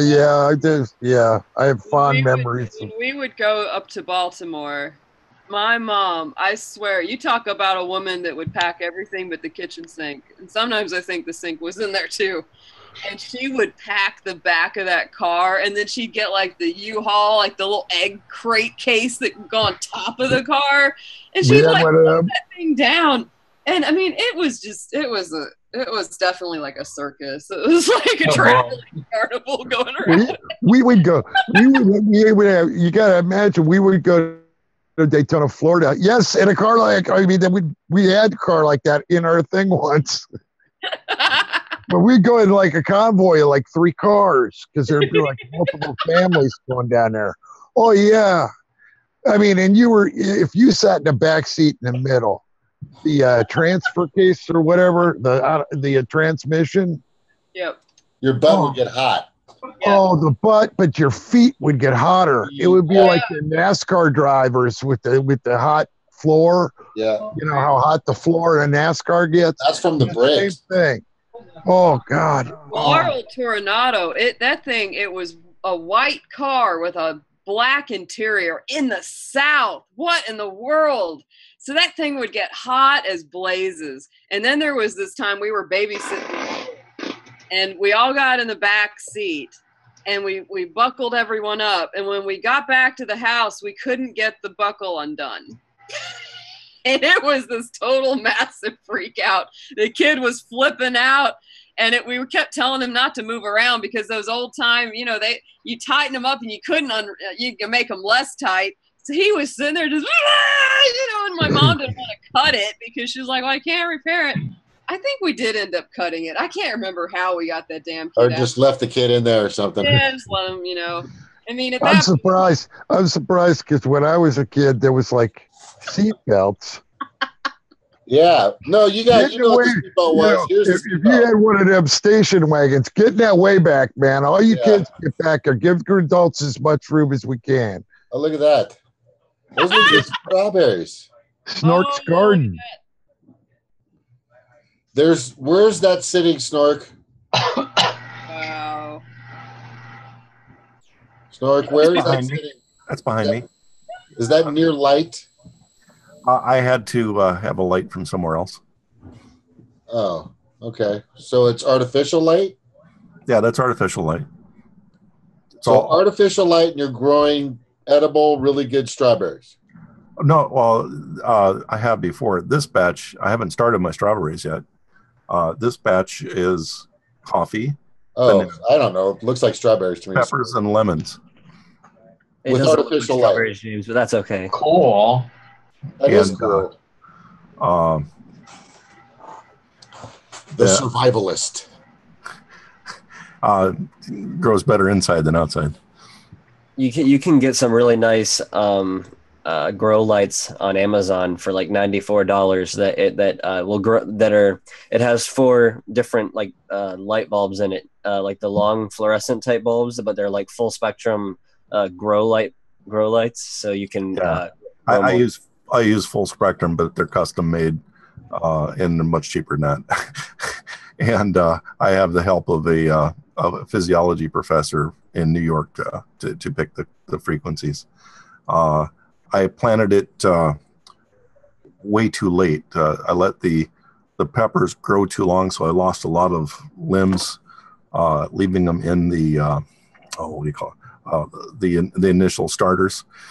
And I should have had this done 6 months ago, and I'm still putting the finishing touches on it. And I don't have the nutrient feeds in yet. So I've got to, every once in a while through the day, feed them by hand, and I lose a little to dehydration that way. But the containers are easy. Later on, they'll have shielding over them for the lights. And so the peppers are along the back row. I've got room for 30 containers of pepper, different varieties, so I can grow. The mouse melons will be. This is a shelf. There's a layer below. The mouse melons will be down below, and so the other fruits. I've got 30 kiwis, grapevines, and things like that coming in to utilize the space. And those row of containers in the back, I can bolt on another section of those above, so I can get a lot of them in that one little area. Yeah, what is the space? Is it inside? It's inside the house, right? And do you have windows or any natural light coming through at all, or is it all just created? Zero natural light. Wow. Yeah, natural light can actually be worse for an indoor space because they'll want to grow towards the windows. Yeah, you're right. Also, I can mimic whatever. What kind of lights do you have up, Snork? All LED source. Cool. And 4 frequencies, but the sorry, by having them, I just found that no outside light, you can pick how long you want to make the plant stay. So if I want strawberries to go, I can pick 12 hours, whatever hours I need. I want everything to think, okay, we're going to go.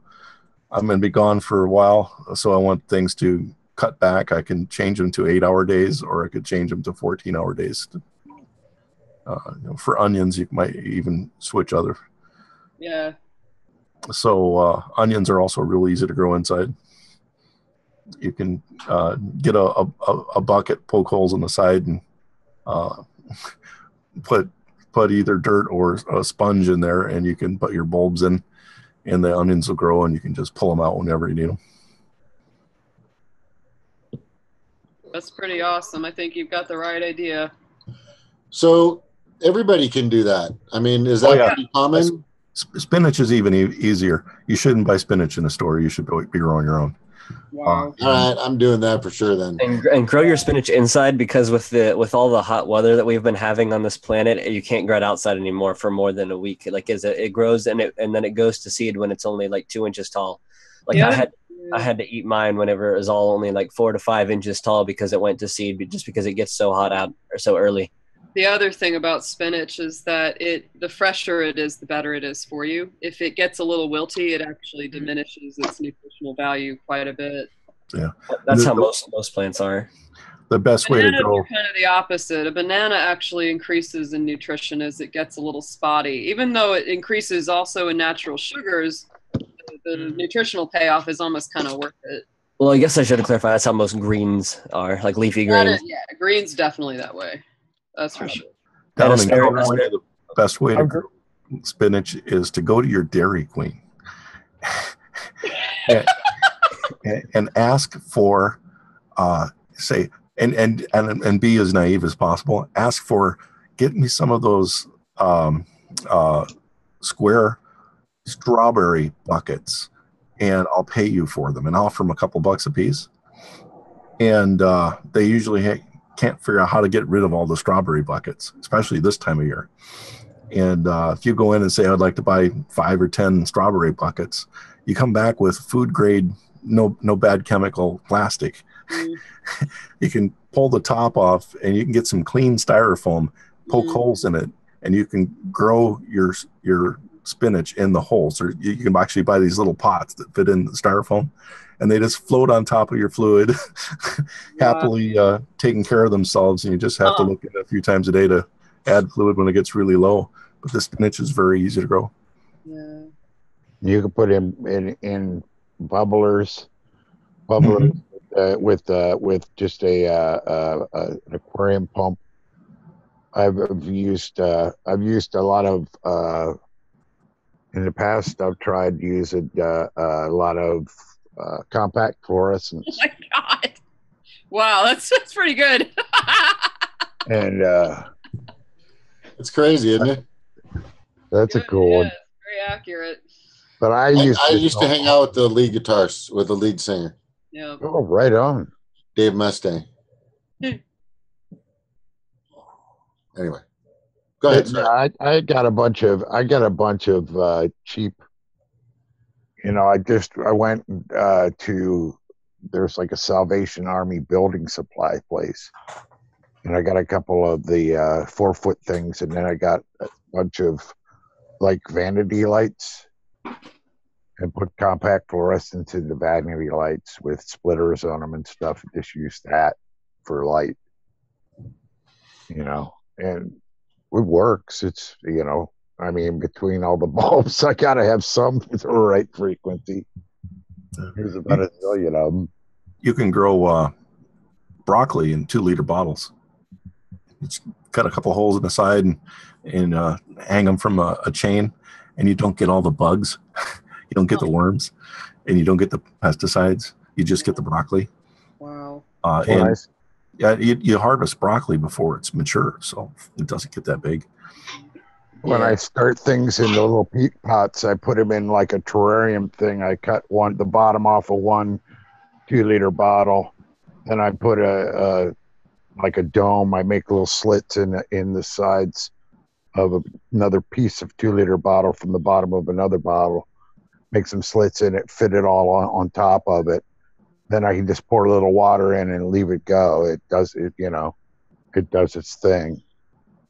And I don't have to touch it or mess with it, because once it starts building roots, you don't really want to mess with them much until they get good and rooted in.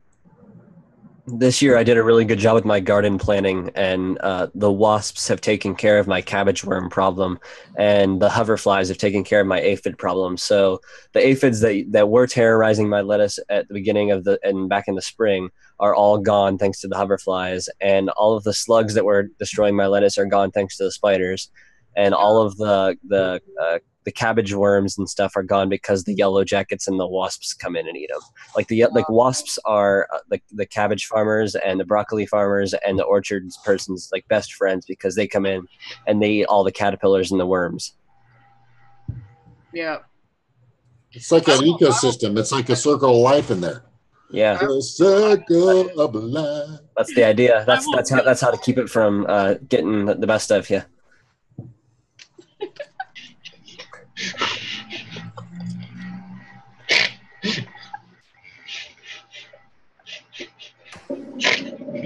You okay there? Oh, me? Yeah, high five.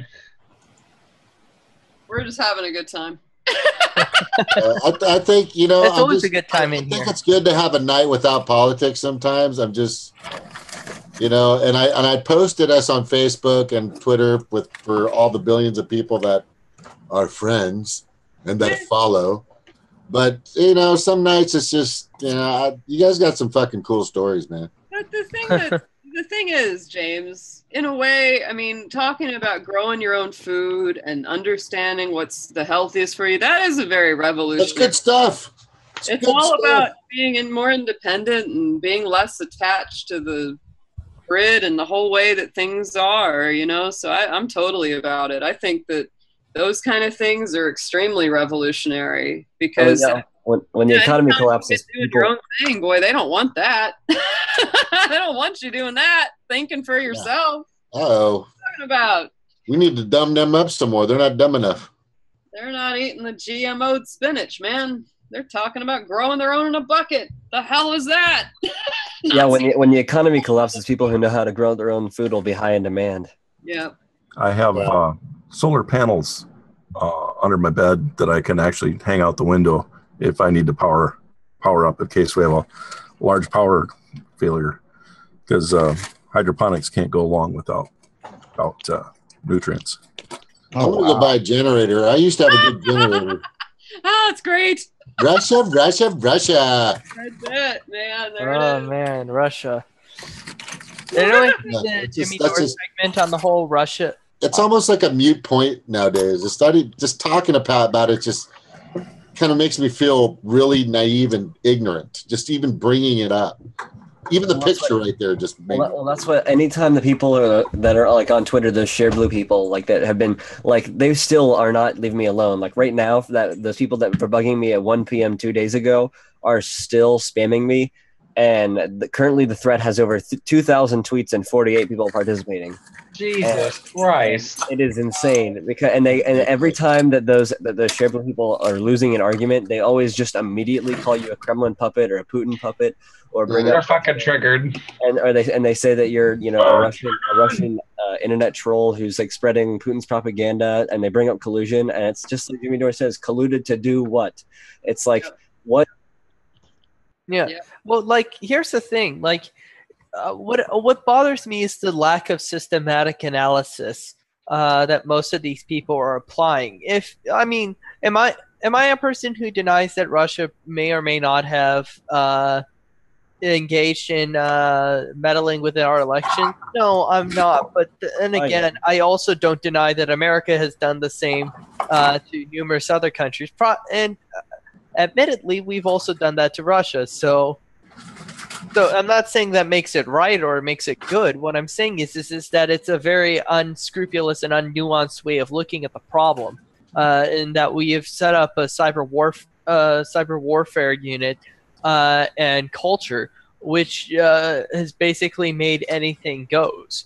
To the degree to which we find the various superpowers of the world now meddling in one another's elections in order to produce outcomes that are more beneficial for their own economies.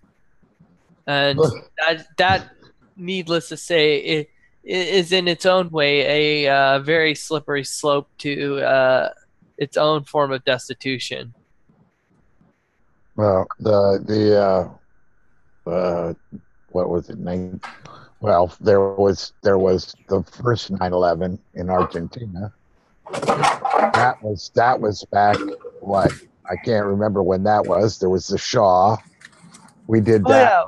Also, There was also the pizza regime. Australia. We did Australia in '72 or whenever it was. Also, there was Chile. Yeah. With Salvador Allende. Pinochet. And, No, Pinochet. Yeah, Pinochet. Yeah, that's what a scumbag. What are you talking about? Don't you love fashion? For that. What?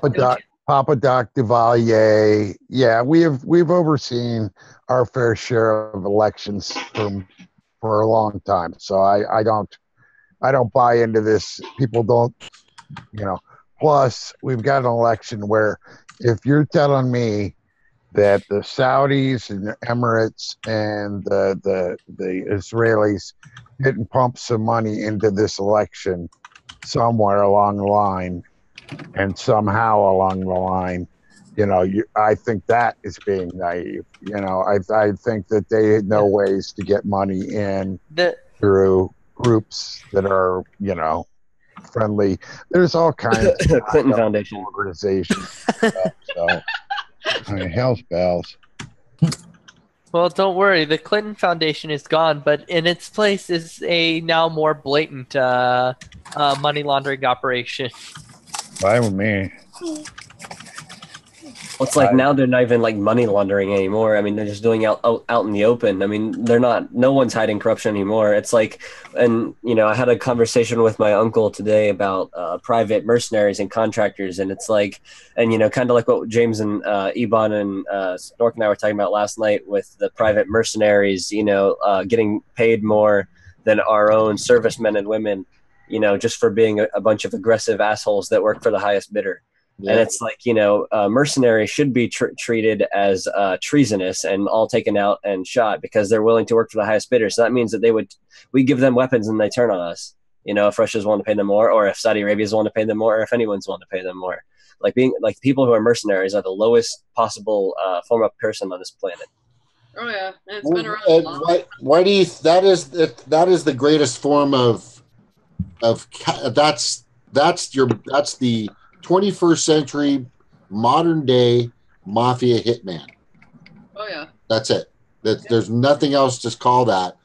When you're a militia of these days and you're getting paid by a large corporation to do everything that nobody would do, but you have a price and you've set your price, you're no better than a mafia hitman back in the freaking 1920s. And I mean, that's fair. To be fair to mafia hitmen, they at least had some degree of loyalty. Well, and there was at least a system set up. There was a code for the mafia. Or there was a system set up. It's kind of like the Pirates Code. It's a little more like guidelines. When I lived in Philly, I think that there was something to be said for the Italians running its Philly, because I think they did a fairly decent job of, keeping things sort of on a down low. I mean, they kill people don't get me wrong, they shot like one guy in the front of his place with a shotgun, but that was because he was a bad guy. Otherwise, they'd shoot him a couple times with 22 because it's quiet and it does the job, And these guys aren't the kind of guys that run because there's no sense in once they see you, there's no chance of you getting away, kind of thing. But at least they went to confession afterwards. Oh yeah, they were all good boys. Forgive me, Father, for I have sinned. It changed. I took out like 20 guys in a restaurant. I'm sorry. You know what I'm saying? Okay. Yeah. Well, it changed when like Rambo and stuff came out and Miami Vice, and then everybody had to be carrying around, like Mac 10s and all kinds of bullshit. And I remember little Nicky Scarfo was in jail. He was a tough dude, man. and Little Nicky, somebody tried to off Little Nicky, and they came in with like, I don't know, some sort of machine pistols and started taking out this pizza joint. And they didn't hurt anybody. They didn't even, I think they may have injured Little Nicky anyhow. It was like one of those Philly stories where, you know, somebody nudges somebody else and says, yeah, you know who did that? And the other guy says, yeah, I heard about that, you know. I didn't know who did it or anything, but that was like there was always the word on the street. Somebody knew what was happening because they had a cousin that knew a guy that knew a guy, you know. But yeah, that one was sloppy, and they let Little Nicky live, and that wasn't a good move. I'm sure they got hunted down. Because he was they were bad cats. They were bad cats. That was when if you work for a mafia or a drug cartel and you get sent to prison, you're screwed because they're gonna think you talked even if you didn't. So as soon as you get out, you're dead meat. No, if you get sent to prison, you're okay. Hell, they'll take care of you in prison. You know, if you keep your mouth shut, they know if you talked. Well, I guess the mafia, but the cartel, I guess I was thinking more of the cartels. If they tell the FBI or they tell the Philly prosecutor that they don't know what the Philly prosecutor knows, that's just the way that town's run. You know, everybody, knowledge is juice and juice is juice, you know, and at least that's the way it used to be. We used to be a fairly interesting place. You know, it was very much like the movie Rocky was a good representation of sort of not so much the breaking your thumb kind of thing, but I mean just the sort of feel of Philadelphia. That's what it felt like in, you know, late 70s, 80s Philadelphia. It was, you know, I want to go do that, and Phil, I want to go do that run up to the stairs in Philly and like do the yo Adrian. I want to, you know, but I can't be in the same spot because there's a statue there now. So, but you know, still. Well, no, there isn't. That statue got moved last I knew. Oh, it did? That statue I think went down by the Spectrum now, or whatever, the new Spectrum. Oh, wow. Somewhere around where the convention was. So all the way south. All right. So now there's a spot. Yeah, that movie, if you see where he runs, it's like they show him in 57 different parts of the city. It's like he'd run like 500 miles if he actually ran all the streets they put him running on, you know, because he would have had to connect them somehow, you know, without going on a highway. Well, that would explain his ridiculous endurance. Well, I mean, you know, the dude did get up and eat healthy, so you got to give him that. And then Philly bar, that's what Philly bars looked like. It was like a place in the corner that's just like, you know, it would look like somebody's row home, you know, with a sign out front, and you would go in and it'd be a little skinny bar. You know, the whole place would be skinny because it would just be a long room basically. But it would be, you know, the neighborhood bar. There was more little bars around there that you could walk from place to place in different places in Philly without ever getting thirsty. Yeah, we have those in LA, mostly Naples, Long Beach, by Long Beach Harbor. There's a lot of those where it's like it's from the outside it looks like a barbershop, and then you go in and then you turn in and there's just chairs over here, high bar tables over here, and high bar tables over there. There's a bar right on along the wall, and it's standing room only, man. Yep. And there's bathrooms are in the back. Yep. And depending how long the place has been there, depends on then how funky the bathrooms are sometimes. Yeah, they get pretty funky. Yeah, you know, at least men's rooms get funky. You know. Trust me, women can be really gross in public bathrooms. Oh yeah, yes. What is the deal with that? Don't think when it's a one-seater with a lock on the door that men didn't use the women's room because that was the only way to get in. I sometimes have like nightmares, like really seriously, like bad dreams about like needing to find a good bathroom, and they're all like gross and dirty. It's like, it's the worst. Worst. Once you see that kind of stuff, you cannot unsee it. It's like, oh God, it's like, what in the world? Thanks, man. Flush. I would. Yeah, well, there's a lot of things, man. I mean, I used to do janitor work at one time, and that was like, yeah. If I had to make my choice between men's and women's room, I'd clean up the men's room. I mean, as funky as men are, I'd go in and do that first because it was, you know. There's too much. Yeah, things you never wanted to know. Well, yeah, I mean, you know, I always pictured as like some of the bathrooms, like in the high school, the girls' room was pretty palatial compared to the guys' room, you know. So I was always they always had the little couch in there and stuff like the day bed, and it was always sort of groovy looking. Yeah. Ours, we had the thing where you went in at lunchtime, and there would be like 100 people in there smoking cigarettes. Like 100 kids, and then there would be like 3 or 4 dudes with bongs. And I walked there one time. There's like 3 or 4 dudes smoking bongs, and there was one guy with one of them grass masks. It looked like a gas mask with a ball sticking out of it. Oh God! And he's sitting there. He's got this big red ass grass mask on his face, and he's smoking back there. I just turned around and walked out of that bathroom because I mean, it was just like, there's no way teachers didn't know that was happening in there. Yeah. This is what it looks like. You got a lot of these, right? Yeah. Yeah, that's the one, bro. We got a bunch. I've been here a few times.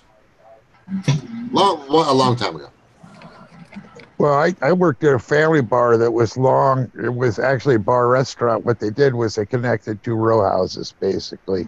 That's cool. And they had an apartment upstairs.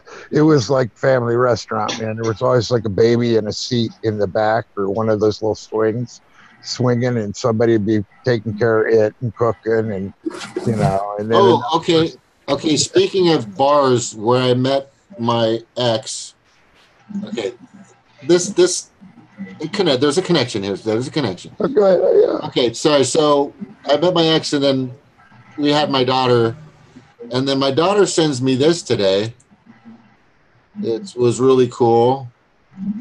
I need to do this faster. Sorry. It's the Air Force Achievement Medal. Right on. Yeah, she got one of that. I guess that's a pretty high thing in the Air Force. Yeah. Which is pretty cool. And then here she is right here. She's got her dad's chin. Proud Papa. Right on. Yeah, it's cool, man. That's cool, James. I know. And she's so cool. And she works and the Fly was talking last night about drones. And she does mostly admin stuff, but like I said, we've had conversations about drones and stuff. And she goes, I don't really like what we do, what we do. And I said, Noodle, because I call her Doodle. I said, you're not making carpet bombs. You know, the world is just like this. I was in the Navy. You're in the Air Force. You want to get your education. Blah blah blah blah blah. This is why you should just go through the motions. Do what you got to do. But she likes it, and she's having a good time, and she's kicking ass, which is cool. Different than I did. I was actually no. I was to make it short and sweet. If you've seen Officer and a Gentleman, you guys ever seen that? Yeah. Okay. Well, I was the guy that had all the hookups because the first thing you do when you go into the military is you want to get set up on supply, and then you want to get set up on the kitchen or in the culinary, so that you can always have anything supply wise like buckles, boots, belts, anything you need, you know. And then you want to make sure you can get food, any kind of food you need. So I used to get, they call them chits or leave of being able to leave the military and go on a vacation or whatever for a few days. Right. I used to get those by giving my chief, my master chief, boxes of fucking Granny Goose potato chips. He goes, can you get me you know what? I'll let you take off and go see your kid this weekend. You get one of those 5-gallon buckets of chocolate ice cream. Done. And I would just get it. You know, I just had the hookups, man. You know what? I got a video of me browsing around on the aircraft carrier during flight operations. Bye, ALS. Have a good one. Oh, bye, ALS. Night, Good night, ALS. everyone.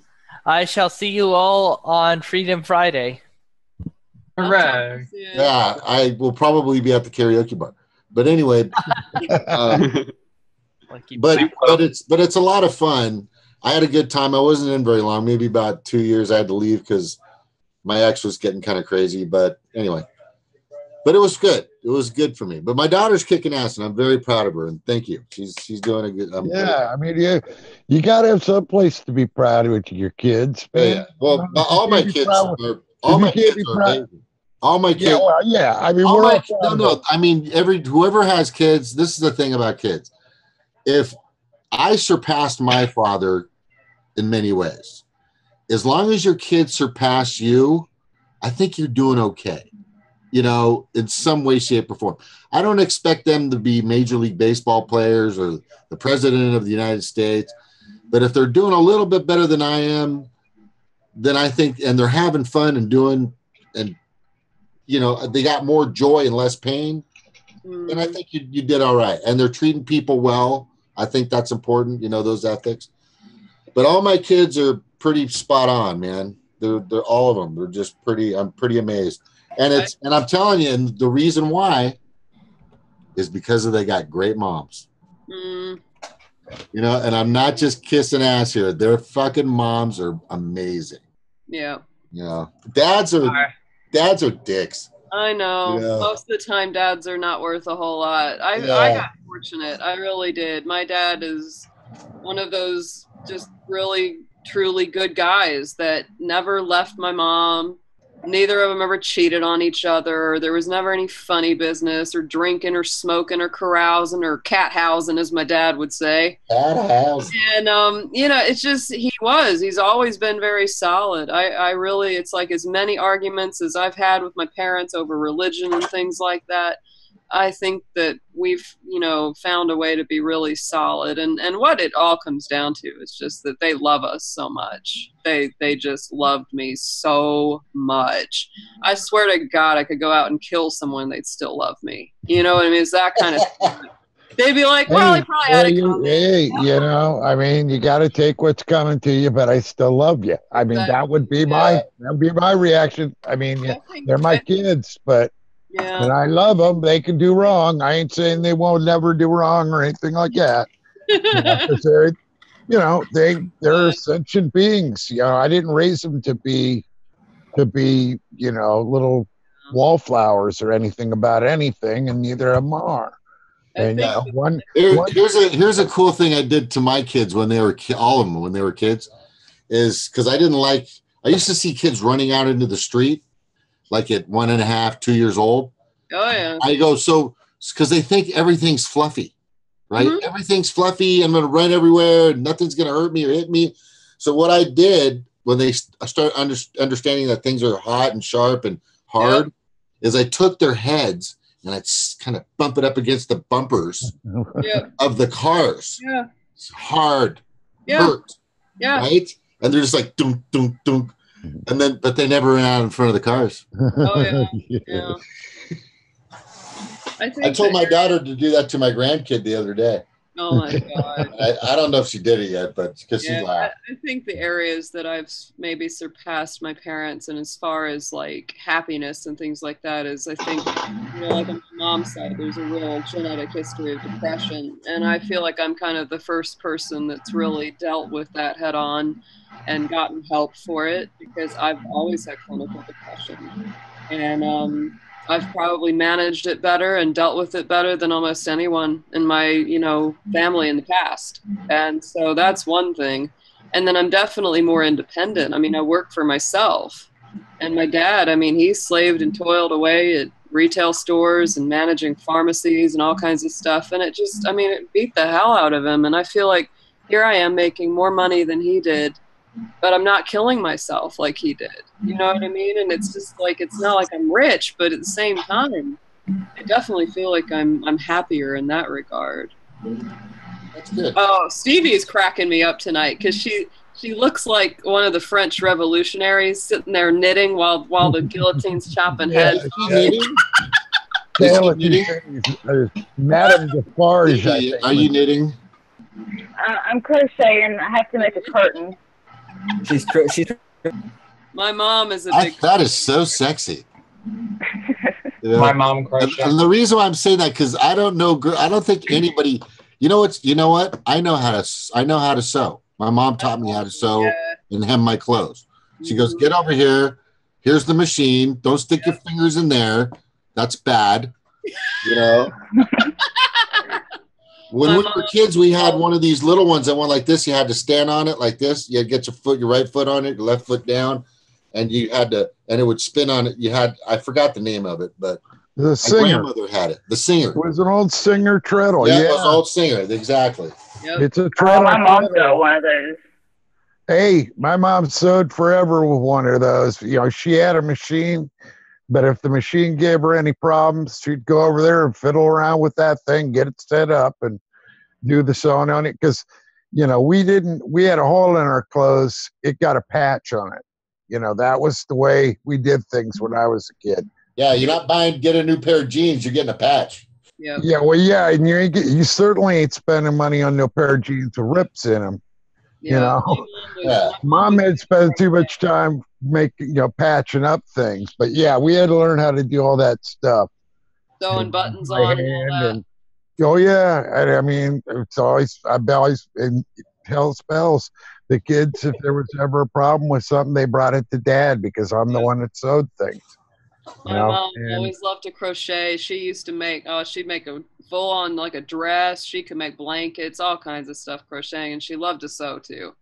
I just started trying to work a machine, and the machine thing is kind of blowing my mind. It's a little too fast. I got to learn how to do it without freaking out. Really, because if you have a good pedal, you can actually make it go pretty slow. You just and it's got a speed setting. Like I just got to get it all straightened out in my head. You know, I'm not used to moving along at that much of a clip, and I like driving a car. You know. I try to do things semi-straight, you know, make them look nice, you know. So, Stevie, what are you making? Can you tell me a little more detail about what you're making? Because we're all very curious. Well, I've been having this gnat problem, and I think it's where the light is on down here in the basement. I think that they're being drawn to that light, so I'm just trying to. It's going to take a while, but I'm going to make a curtain because you know, Nice. That's cool, man. Cool. I have a thing in my basement called a hoont. HOONT. It is a gnat trap. They're about $25, and it is a gnat mortuary. I like the sound of that. How does it work? One has been flying around this whole time. I can't get it. They come out of the sewer drain, so basically I just put one by the sewer drain, and takes care of them all. I haven't ever had any to the smell. Hmm? Like how does it catch them? It's got 4 near. That's it. Near UV light bulbs. Yeah, that's not the model I have, but they can see the light from the whole side of the basement, and they go straight forward. There's a little fan in the middle that sucks them in, and it's just enough wind speed that they can't get out, and they go down in this little trap door and don't come back. Wow.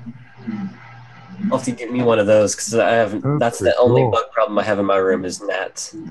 My ex used to tell me in West Virginia, the gnats and the flies, especially when the springtime comes, are just so thick. He said that the traditional greeting of West Virginia is this: "Hi, how you doing?"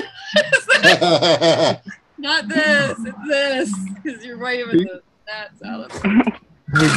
We get them deer flies. They're like the size of a house fly, but they got little black spots on them. And man, them things would Night Lost. Night. Night Lost. Night. Hey, Eric, you got like a video playing or something? No, I actually Somebody's don't. playing something. Sounds like a washing machine. I thought it was just like a video sound, maybe. I don't know. It's not that bad. I was just asking. It's just kind of in the background. We're very sensitive to that. I'll be back. Testing my new Ebon shield. You know how Ebon goes like this? Oh yeah. Oh. I'm trying to. It's just faster. I don't know why. I don't want to click. I'm just thinking I can go. Oh shit, doesn't work. So I have to find something that works. If you get a bandana, that'll work. That's what I'm using, a bandana. Here, this is my bandana. That was a paper towel.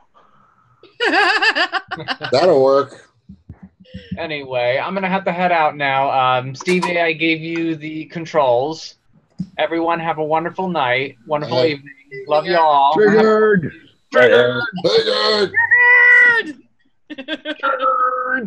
Okay, so I think that we should talk about the gay frogs.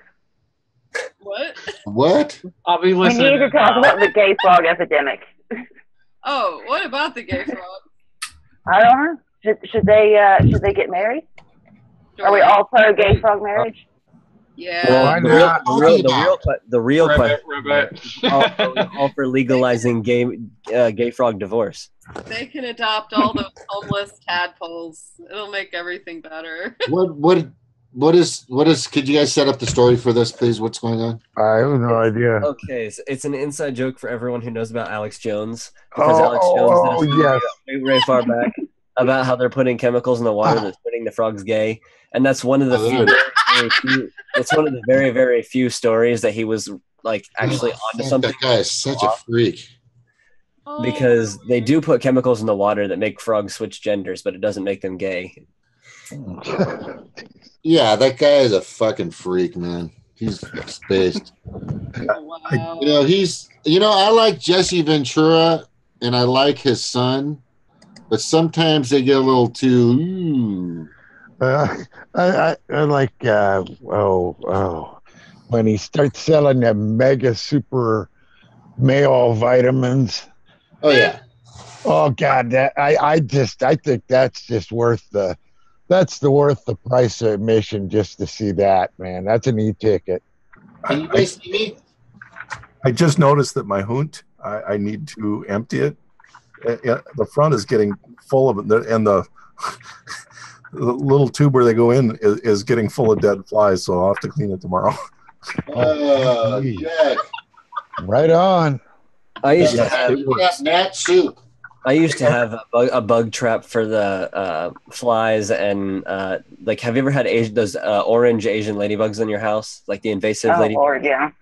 Yeah, those, like my grandma has a really bad infestation of those. Like there's so many at her house that they probably what insulates her walls. So I got her this little trap. It's basically just a light that you plug into the wall, and then behind the light it has sticky paper. And it did a really good job at catching all the ladybugs, like because you put it in, leave it in there for about 3 days, and then pull it out, and it'd be coated, like you couldn't even see the paper anymore. But then they got one of the sticky paper, like they got a piece of sticky paper that was from a different brand, and they just cut it into the same shape, and it ended up melting and ruining it. Wow. I had a problem with those with my internet service, where it comes into the house.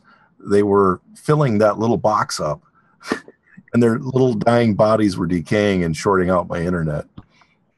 Oh wow! Oh man! Yeah, that happens in the fall here, where it gets cold. Yeah, here we have a problem in Ohio. We have a problem with centipedes getting in the house.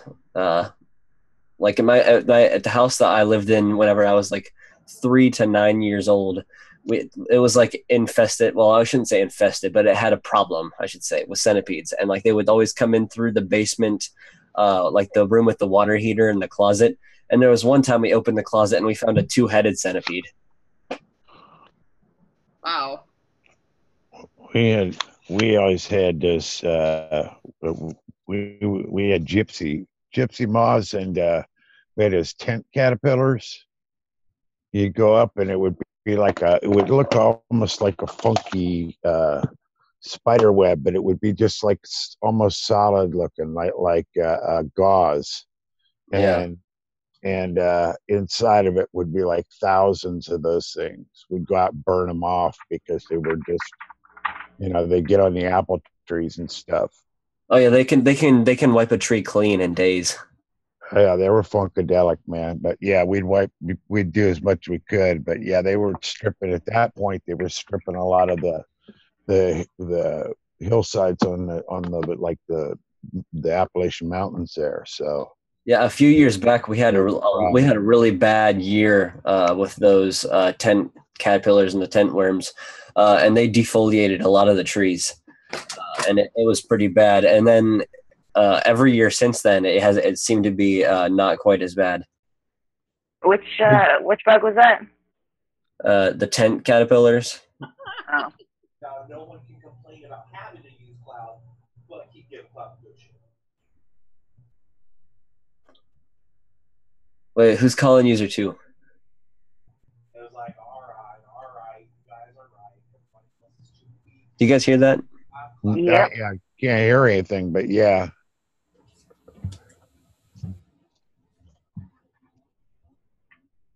So. Oh, I think it's just somebody talking in the background, like they walked away for a second. Tell me to clean my guns. What's that? See, I think it's the voices. They're telling me to clean my guns. No, don't be doing that.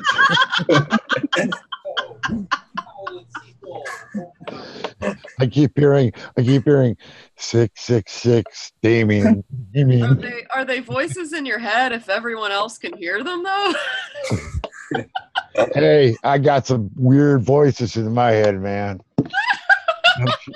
I'm sure they've communicated with other people at some point in my life. Oh my goodness. Yeah. If a guy speaks in the middle of the woods and there's no women around to hear him, is he still wrong? That's a good one.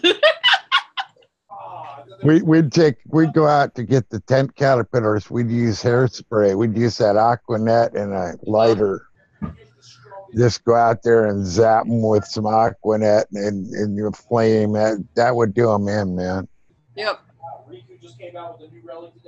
And it would give you some visceral feeling of accomplishment because you go out there and like try to just take the bugs off the tree. Ain't no way you're doing that shit. Made your dragon side happy to use some dragon fire on them.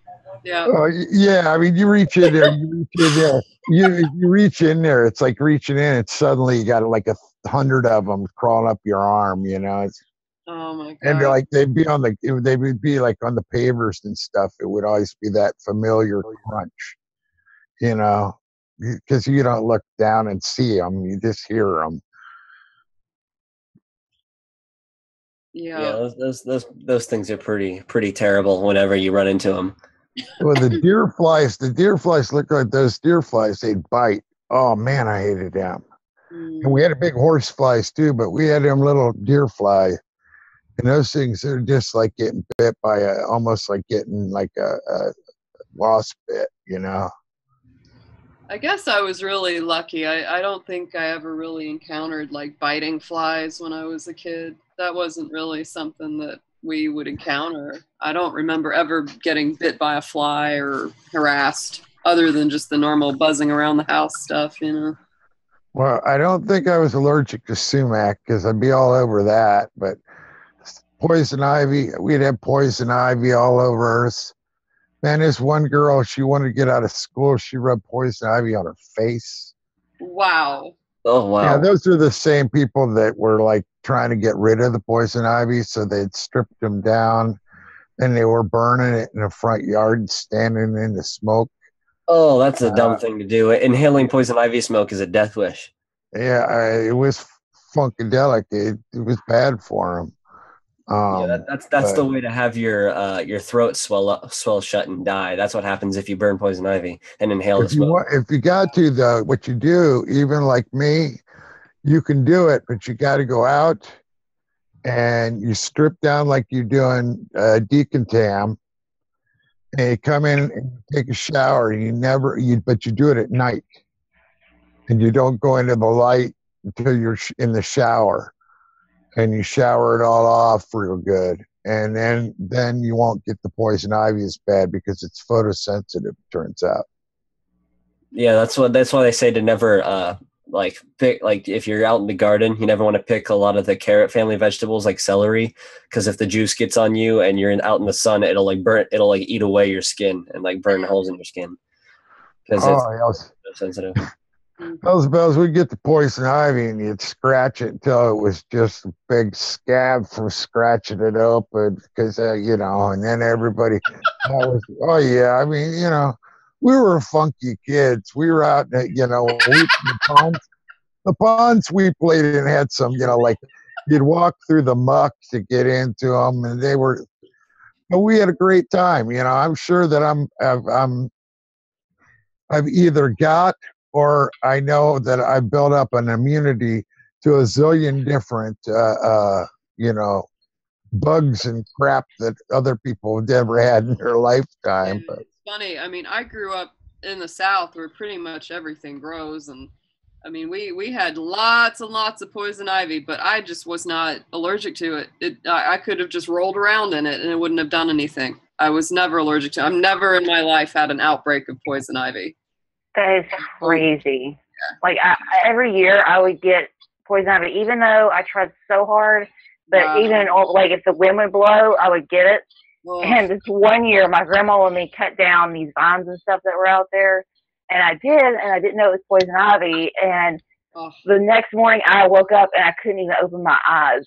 Like it was, it was so bad. It was bad. I wouldn't wish it. I don't know why anybody would rub poison ivy on their face. Forget it. Has anyone in here ever tried stinging nettles? Yep. Oh yeah, I had that happen to me too. I'm not real fond of them. Well, I mean, I meant not being stung, but I meant being eaten. Or like, have you ever eaten stinging nettles? Because eating stinging nettles is actually really good for allergies. Yeah, I make a tea out of it.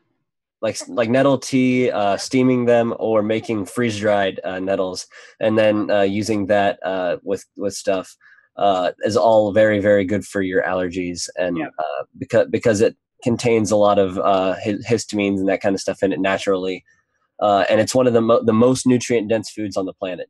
It is. It's actually an incredible plant. I've been using like a nettle tea blend. It's got a couple other things in it that are really great for allergies, and green rooibos is actually very good. Not the red, because the red is almost like the equivalent of black tea to green tea or white tea. It's it's processed. It's oxified. What do you call it? Anyway, yeah, it's not as good for you as the green rooibos. Lucas is down with it, man. He's up there with me on this, so I can't get over how young he is. I'm like, what? How do you know? Most people don't. I know. What's a good green tea? Does green tea? I know this is a stupid question, but green tea has caffeine, right? Yeah, yes. But not very much compared to. But not like coffee.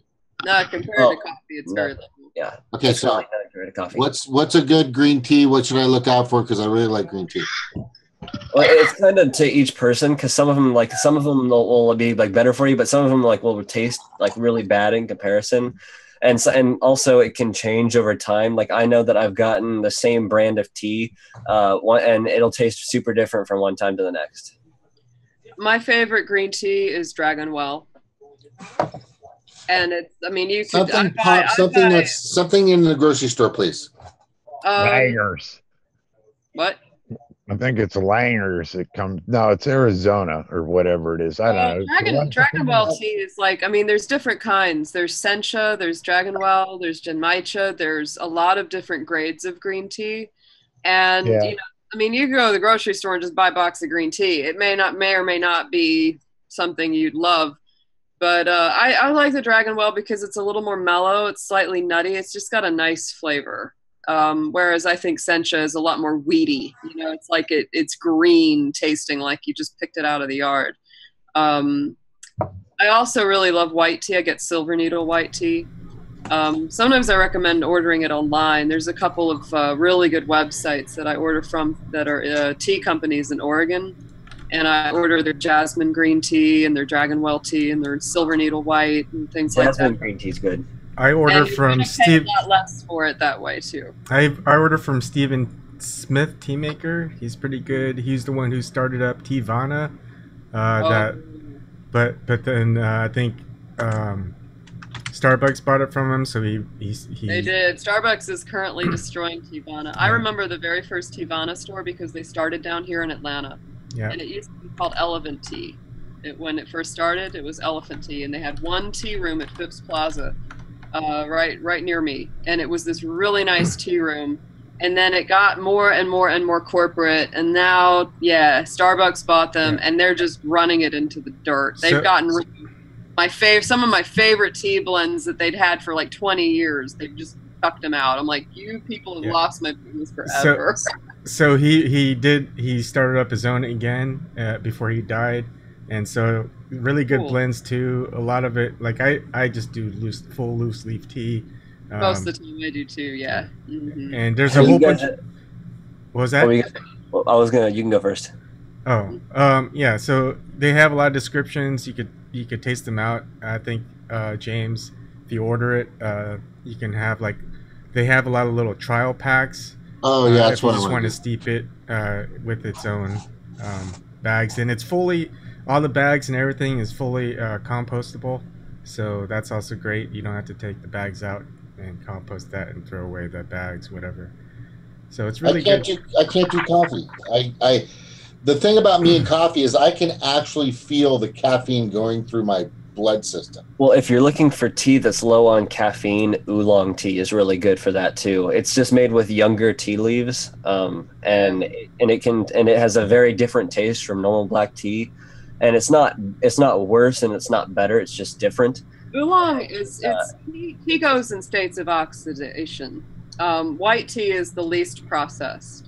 Green tea is a little more processed. Oolong is like between green and black, and then black is as oxidized as it can be. And the more you oxidize it, the more caffeine it will have in it. It's also generally less beneficial health-wise. But I think all teas are better than coffee. And the caffeine there was a little place in Portland that sold loose leaf tea. It was they did tea there, but they didn't do like sittings. They didn't have like sandwiches and stuff. They just did tea. But they sold loose leaf, and I'd buy different things. It was like right around the corner from one job I worked on, and you could get it. It was in the Pearl, and you could buy really funky kinds of. It was like a loving gift to my wife because she really likes tea, and she liked loose leaf. One thing you could do, James. Well, the caffeine from tea is also a little bit different than coffee. I feel like it just feels different. But you can also, if there's someone else that likes to drink coffee or tea, is the first batch, make it for them. Second batch, and they don't mind the caffeine. Second batch, make it for yourself. You just get a lot less of the caffeine that way. You'll still get some of the flavor. Okay. I like tea better than coffee. I'm okay with the caffeine, but I think I can't really feel the caffeine in tea, but I know I'm moving and grooving. Have you guys ever seen Over the Hedge? Yes. Lucas,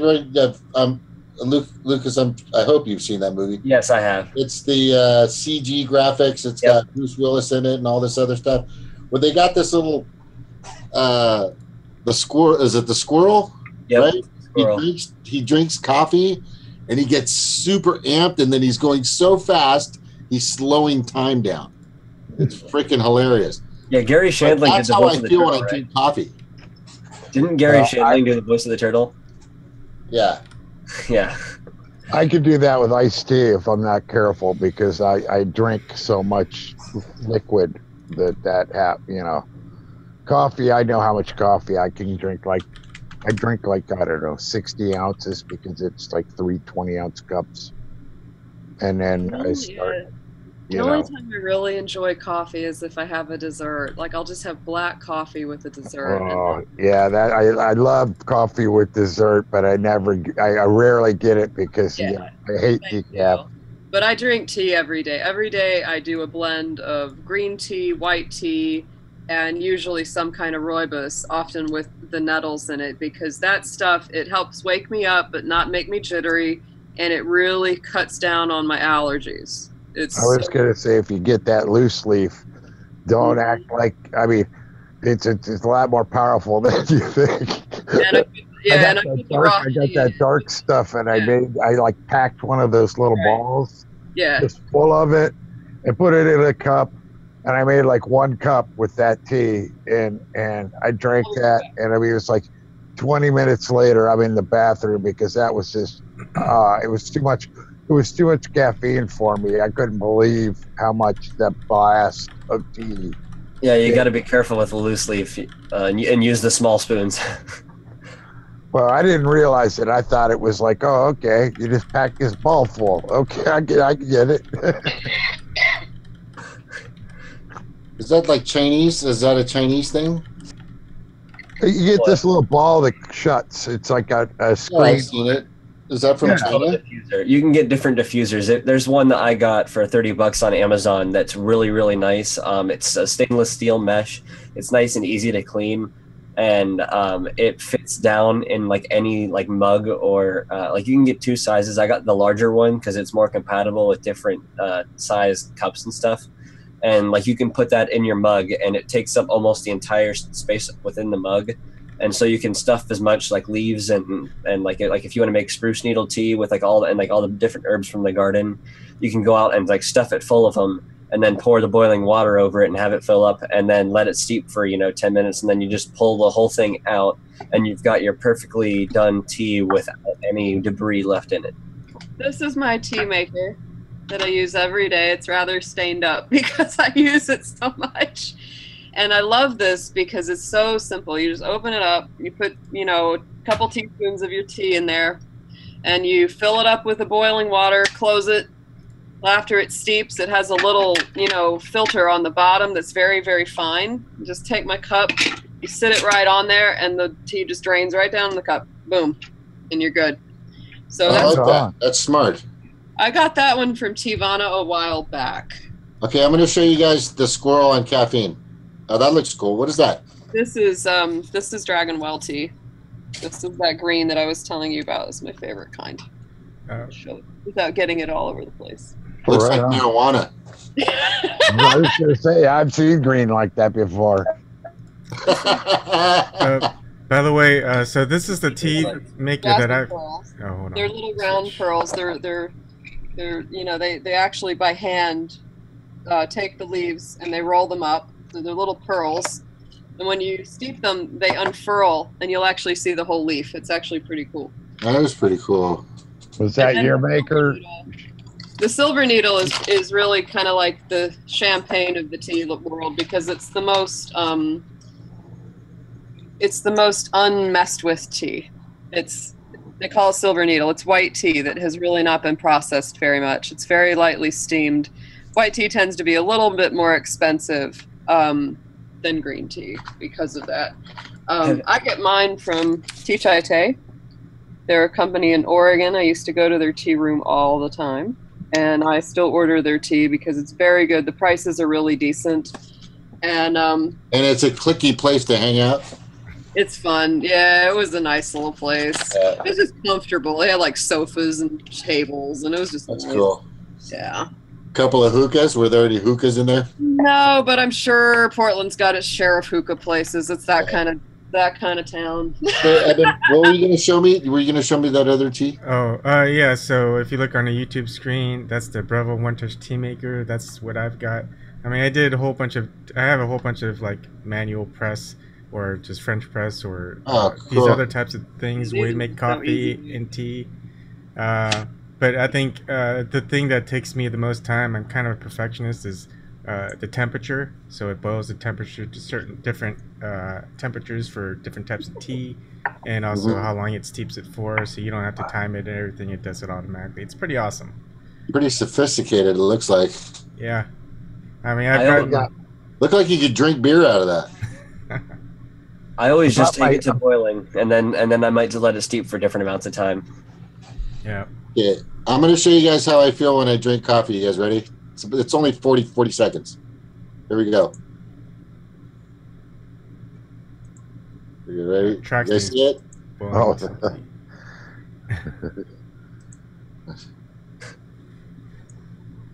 He just took a big swig of coffee.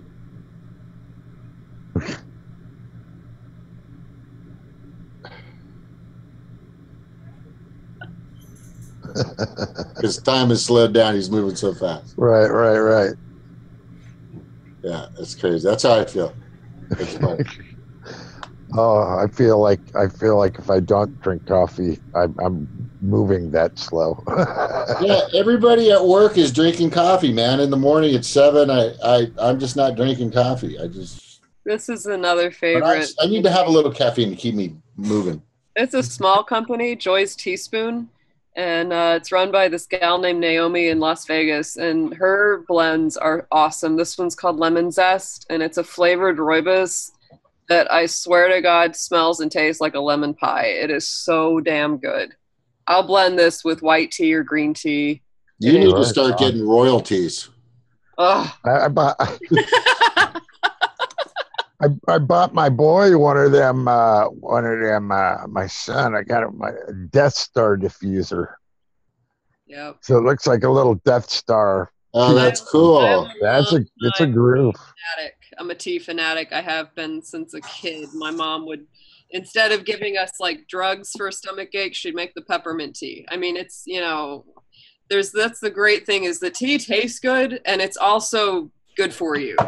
There's a lot of different things you can use it for. I will say this about coffee though. There's nothing is better than smelling coffee in the morning. Like I don't like the taste of coffee that much, but the smell, like if I could put the smell of coffee with the taste of tea, that would be the perfect drink. Yeah, it's all around me at work. I smell it everywhere. Just like smells so good. Whenever I used to stay at my grandparents when I was little, I would stay at my grandparents on weeknights. They would watch me when my parents worked. And so whenever I'd get up in the morning, they would have their coffee ready while they were making French toast and eggs or whatever they'd be making. And I really associate that happy feeling in the morning, whenever I'd wake up and see that all the good food to be cooking with that coffee smell. It brings back all the really good memories. You're gonna have a good day. That's one of those kind of smells. Yeah. This is my coffee cup. Oh, I see that. That's pretty cool. Hold it up. I want to see it. That's cool. I bet you it's like black in the bottom. Is it black in the bottom? Oh no, I keep it pretty clean. I mean, sometimes I keep it clean. Sometimes it's got a funk on it. I don't worry about it. It's just coffee. But I hang. Oh man, in the morning I put my head over that thing, and it's just like breathing it in. Yeah, that's the ticket. See what he's got in his tea stash. I'm sitting here like a junkie, like, what's he got? Hi, Shirley. Hey, I want to give y'all an update on the case I told you about last night. Yeah, I read something about that today. Up in Pennsylvania. Yep. They got the guy. He had a co-conspirator. Oh my God, this is crazy. He was selling marijuana. They were his friends. He was selling marijuana to them. And he thought they were cheating them. And he killed them one by one. That's messed up. Wow. Then when I heard they found remains, I'm like, what they mean remains? They weren't gone that long. He burnt their bodies. Oh, they put them all in the same grave. So they tried. It's taken a long time to get together to only identify one, but they got to identify the rest. Wow. Yeah, that I just read. I didn't read the whole story. I didn't get to read that whole backstory with he was selling marijuana or any of that. All I saw was they had identified one of the kids, and he had admitted guilt, and he told them where the bodies were. Yeah. I was thinking, why would he do that on his family's property? Well, they probably had like heavy equipment, so he could just dig a hole with a backhoe real quick. I've and heard for of the that. sounds of it, he dug like 12 feet down, you know. Yeah, because I'm used to hear 6 feet under, and I'm like 12 feet. Yeah, he just scooped out a bunch of dirt with probably a backhoe they had and did it that way, you know, because they had a company that sounded like the kind of company to have one. And, you know, but even with that, the cadaver dogs found them. That's, you know, that found the one body that they used as cadaver dogs. I saw a show about that. Them things are amazing. And the way they have to, like, for like old bodies, they've got to follow where the water would flow, like under the dirt. You know, the water that just naturally flows carries a scent downhill. So, like, if they're looking for older bodies, they've got to go uphill from where they find the scent, you know, until they find like the center. It's amazing. I can't believe how good those dogs are at that. Oh yeah, the rooibos. That's so cool, Ebon. My crazy tea friend Jeff told me about this, and That's a lot of really good looking tea. Yeah. How are their prices? Yeah, I would. Yeah, that's why I end up going to the Joy's Teaspoon or the Tea Tai Che, because they tend to be like really good prices for the quality. I make a lot of mine with stuff fresh from the garden because that's free. Oh, you're so lucky. Yeah, a lot of we get a lot of mint in our backyard. Yeah, I have a ginormous lemon balm patch in my backyard, and recently it's hybridized with some form of like spearmint or something, so it looks different, but it's lemon, but it still has the lemon scent. And so we actually have 2 different strains of lemon balm growing in our backyard, as well as spearmint. And then in my garden I have chamomile, and I have I love lemon balm. I have calendulas, and you can make use the petals to make tea. Yeah. And I also have nasturtiums, so you can use the leaves and the flowers from nasturtiums. And supposedly the red color in the nasturtium flowers is really great for your eyesight. I forget what it's called, but it's got it's also got a lot of other good properties. That's awesome. I noticed you had a pu'er in there. Those are really interesting. The fermented tea. What is Ebon holding up? I can't see.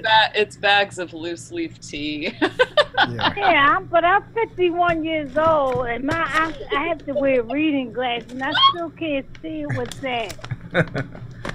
And about to turn 52. He's got Darjeeling, and oolongs and all kinds of different teas in there. Yeah, although I seem to drink more tea when it's during the colder times, like fall and winter. I don't drink as much now in the summer. That's where I'm different. I'll drink a hot cup of tea every day of the year. I believe in that saying, rather a week without food than a day without tea. I would lose my mind. I love my tea so much. Yeah, thanks for the update on the story, Cheryl, because I hadn't had a chance to read today's news yet. And the last I heard was what you were saying last night about them finding the bodies. And, yeah, he confessed today, and he was in court, and he came out, and the reporter was like, what happened? What did you do? He said, I'm sorry. And his parents own the, I think, concrete, it was a cement company. And they had beautiful homes, huge property. And then why he would use his parents, I can't believe nobody smelled him burning bodies. Wow. That's. He may have just dumped lime on him. No, he used gasoline, because I remember they were pulling out this big thing. They said that's a gasoline, something with that holds gasoline. So he used gasoline on them. Yeah, I mean, it depends on where they are out there. You know, in the country, you burn something, nobody cares. You know. Burning That's a tires, shame. something funky. That makes it Yeah. even more surprising. That the dogs could find the scent with the gasoline and the being burnt, and that they could still detect the human scent.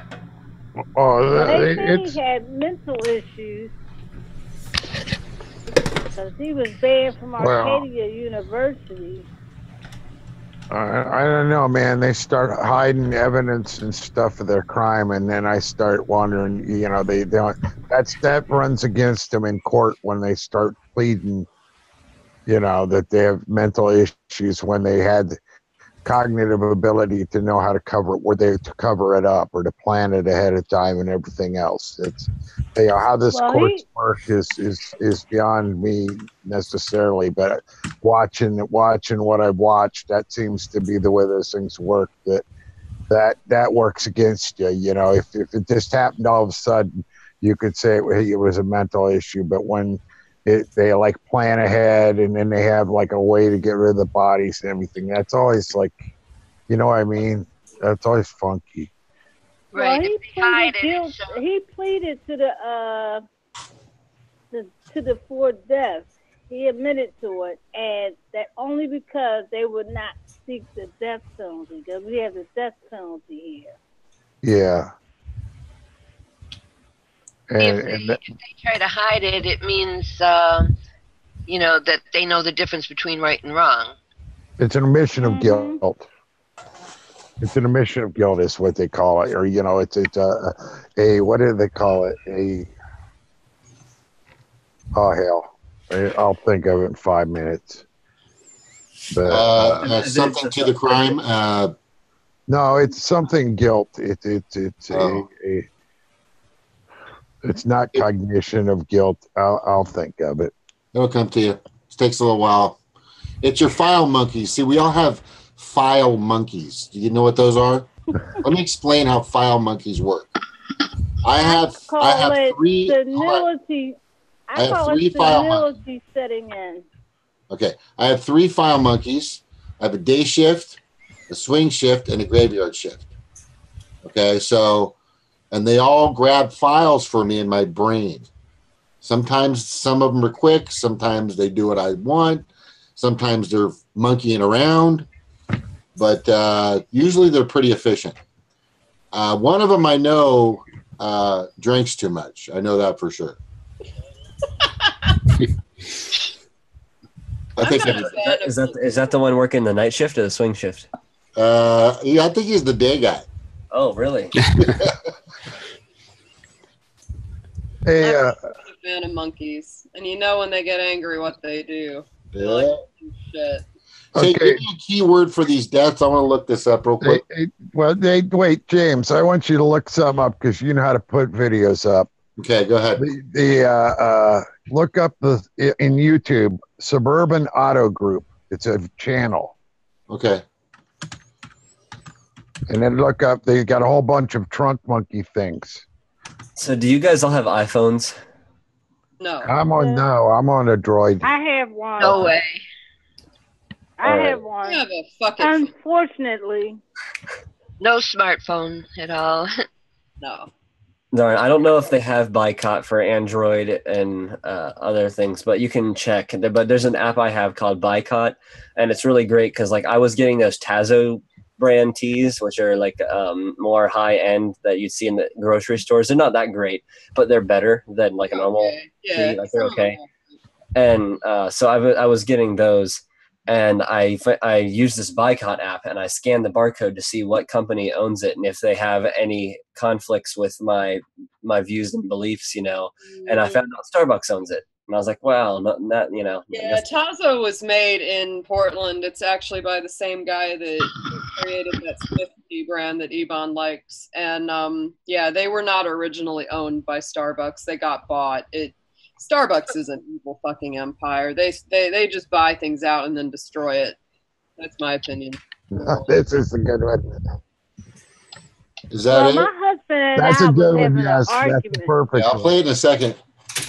You guys want to? Let's see the monkeys real quick. We're gonna watch the monkeys.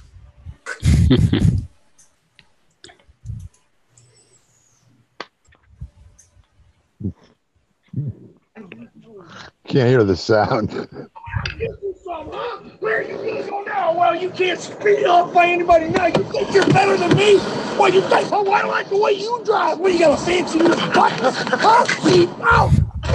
Wow. A revolutionary idea you'll only find it. That's a fucking. Back in the truck. What an ad.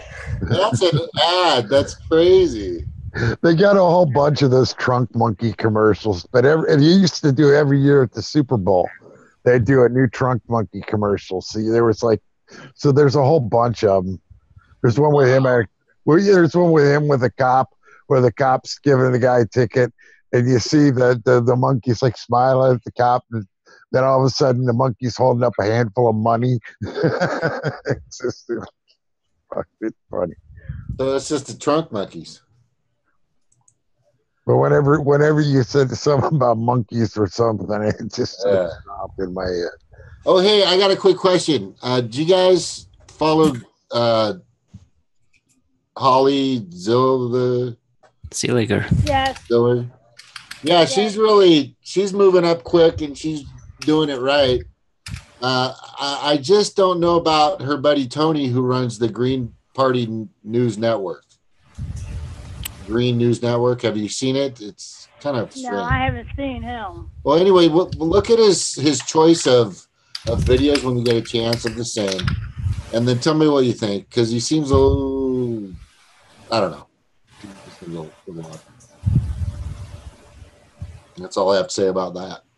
I mean, I watched some of her videos.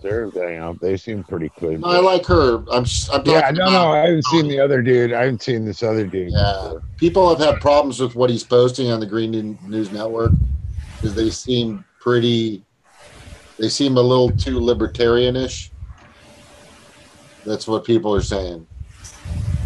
Well, I mean, that's what you get if you name it the Green News Network. You got to make the Greens happy, Yeah. I would think that would be the general idea of it. But I mean, outreach, whatever. I don't know how the inner party work here. So I think he's rogue and on his own. I don't think he's sanctioned or if he's directed or by the Green Party. That's what people are saying. Oh, okay. And Holly's kind of boosting him, which is, and that's the Green Party for you. They're just kind of all over the place. That app I was talking about, Boycott, if any of you guys have phones which you can download apps on, I would definitely try looking it up, because it's really nice whenever you want to know what you're supporting, and it really helps when you want to vote with your dollar. So let's say you want to get a chocolate bar from the store, you can scan the barcode and it'll tell you if that company was known to use child slave labor in the manufacturing of their chocolate. So then you'll know not to buy that brand anymore. What's it I called? wouldn't use M&Ms because the chemicals and the color they use in there, I stopped eating those things years ago. What's it called, Lucas? It's called Boycott. It's like boycott, but with a U instead of a. Yeah, they've got different apps for it. I know what you're talking about. But it's really good because if it doesn't recognize it, you can add it. You can add it in and add the product in. Yeah, it functions the same. Yeah, it's like Hershey's. Hershey is using exchange students. They were having exchange students packing chocolate bars and stuff. They were supposed to be having some sort of, I don't know if it was an intern exchange, what it was. But anyhow, these young people were supposed to be living there, get a little bit of experience about the business of the chocolate place. And then, having studies and time to sort of take in the area. And they were, the Hershey's people would be using them migrant labor kind of thing. And I just heard on my local news tonight that the box mac and cheese, they suppose they clean it up with the dye, but there's some new stuff in there that affects kids. It begins with a P. I don't know. I can't pronounce it. It's the phthalates. Huh? Oh, James, I know you posted some kind of video about something to do with money earlier. Kevin's in chat if you want to ask him about it, because I don't know. He knows quite a bit about that stuff. He knows about Stephen Grandbind. He's created the Real Progressive videos, and what he did is he created it's about the monetary system that we use in the gold standard and all this other stuff, and he puts the Federal Reserve in the mix of his video, and he did it live today for the Green Party convention people. And I was watching it. I couldn't follow most of it because I'm not really financially savvy, sadly. I'll blame that on my parents. But I posted it in here. So Kevin who? Kevin. Is Kevin here now? He's in the chat. I don't see him. But he can't see the link, but it's on YouTube. I can give him the title if I'll just say it to him. But to me it seemed pretty plausible, and he had it all prepared. It was pretty cool. But his biggest point was, which I agree with the Green Party, is they're kind of all over the place. They're either too detailed, or they don't know anything about marketing and branding, and this guy definitely does. So, but besides that, everything about the finances, I also put it on Twitter and I put it on my Facebook. So if Kevin comes in, I'll just tell him what the name of it, and then he can look it up. Hopefully one day Kevin will get a $27 Logitech camera. Or I don't know what his setup is, but it's just good to have. It's called Modern Monetary Theory Workshop at the Green Party Annual National Meeting. I think I posted it in the chat. It's in there. I'll do it again. Okay, listen, guys, I got to go to sleep because I have to do things. I'm falling asleep. I'm yawning. Good night, James. Sounds like you could use some stinging nettles, Ariel. Yeah, I'm out. Thank you guys. Aloha. Hey, I don't know if I'll be on tomorrow, but you know what? We're not talking about a lot of politics today. I think it's this. I'm getting this feeling like this is like the calm before the storm. Yeah. Oh, happy karaoke. Exactly. Karaoke. Aloha, James. We're just waiting for Trump's next tweet. Thank you. Later, James. Oh, Ariel, I found my teapot. Oh, I like that. I can't even remember where I got it from now. I've had it for years. Wow. Is it got like a filter in the middle of it? Mm-hmm. So you can put the loose leaf in there? Yeah. And then all that comes out.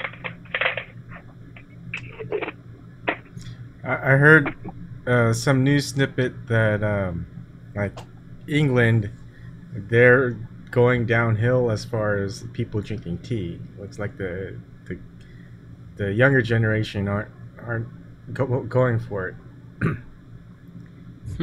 Just thought that was. Are they drinking coffee or just not drinking? Probably coffee and beverages, just like soft drinks or something. Right.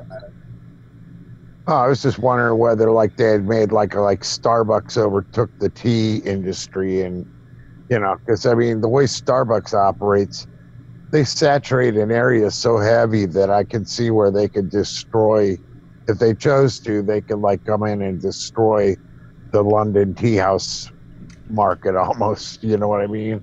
At least around, if they marketed to young people. Yeah. Well, I know in Yemen, the cholera outbreak that broke out to 300,000. It used to be just an old, a very old, sort of beautiful tribal place. It wasn't it was funky, but it wasn't. It was funky the way I don't know, the way a lot of those countries are that were just sort of running along and nobody was fighting with each other and everything was, you know, on a low boil, but it was never, I don't know. It seemed like they had a government that worked there for a little while, and it was basically like agreements amongst the tribes. You know, that's where I told you the story about the, you know, some guy that worked for the government because my in-laws worked there. And with some guy that worked for the government, he had his car taken at some checkpoint. And all he did was ask him for a receipt. And then he took it back to because he needed a receipt because of the paperwork. Anyhow, he gets this receipt, takes it back, and then they go and the ambassador or whatever talks to the tribal leader, and they get the car back, you know, in perfect condition. Everything's fine. He had the receipt for it. One sedan or whatever it was. But anyhow, yeah, that was like, and they would, the men would go up. There were like high rooms, and they called them mufraj, and it had like low windows that were cut very low. Everybody sat on the floor, and they chewed gat, which is like QAT, and it's great. It's a great Scrabble word. Anyhow, it's like, it's almost like chewing coca leaves, but it's like chewing twigs. But that was like a favorite pastime.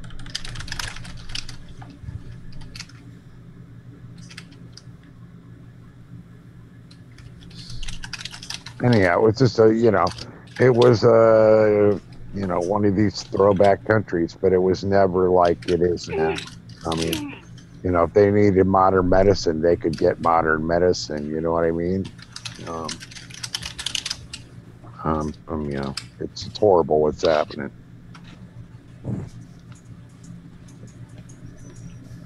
Anyhow, it's been a great non-political talk tonight. Enjoyed I have another one. The big cars, the big clunky cars of the 70s. Oh my man. God. I have to tell you some of that. I got some other ones. Yeah, there's definitely. Ariel, have you ever heard of a website called The Wirecutter? I don't know, maybe. Well, I know earlier you were talking about getting a new camera, and they do like, they're kind of like Consumer Reports but free, and they're on the internet, and I kind of like them better than Consumer Reports because they explain themselves a lot more, and it's more like civilian run, and like if they make a mistake and like they recommend something that's terrible, the reviews will come back immediately and like lash back at them. So then they'll put like an update at the top of the page and say we were wrong and here's the issues with this product. Whereas if you get Consumer Reports magazine, you can't see that kind of stuff. Right. So, but if you go on there, they have like best picks for cameras from. So I have a question for you guys. If you could only eat one thing, what would it be? Chocolate. Calories wouldn't be a problem. Do you mean for like sandwiches?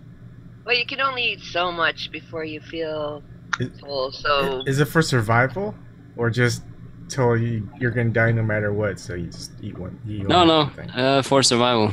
Like if for some reason you could only eat one thing. Soylent Green. For the rest of your life. Yeah, it's Soylent Green. That would be my choice. Actually is one nut that Banana. has everything. It's called a mongongo nut. And if you have mongongo nuts, that's all you need to eat. They're from Central Africa, somewhere sub-Saharan. Huh. Interesting. And they may have been one of our primary foods in the past. But would have to eat a lot of them, wouldn't you? I would probably go with something like avocados because they're technically a fruit, but you can put salt on them and make them really nice and savory, and they have a lot of good fats, and they're really good for you. I'd say eggs. It's not realistic. Eggs are Something. But what if you don't have no salt? Wait, are we assuming we can cook it? You can still eat them just as they are. Avocados are good no matter what. Troxney, are we assuming we can cook the item? Yeah, can do anything. What if All right, it's, so I would say eggs. what if it's a mixed item like pizza? Does that count? No, that's cheating. Peanut butter sandwich. Peanut butter sandwich is cheating too. Yeah, I think so. Yeah, it's just one ingredient. I would probably say chestnuts. You gotta think about that movie Castaway. Whatchamacallit played in. I would probably choose chestnuts for me. Oh wow, Ebon really loves the chestnuts. You've mentioned them before.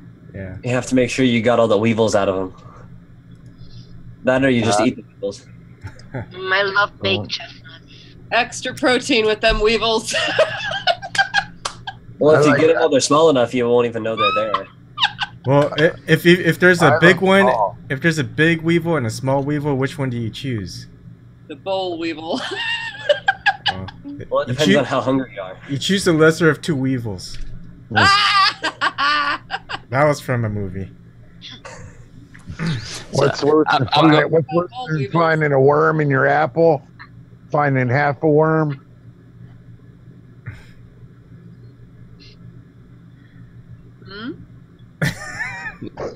I said, what's worse than finding a worm in your apple? Finding half a worm. Oh, yeah. That's an old one from Pennsylvania. Yeah, the boll weevil was the scourge of the South because they would eat up all the cotton. Apparently, Get in there and just munch it up. I wonder what would be the healthiest though, if you only could eat one thing. I've heard potatoes are good, like sweet potatoes, but Snork already covered that, I guess. What about human breast milk? Ugh. Okay, no, don't go down that road. Okay. No, please. Although if you had milk, you'd have cheese, theoretically. Eggs. I mean, you know, you can make cheese. Protein and omegas.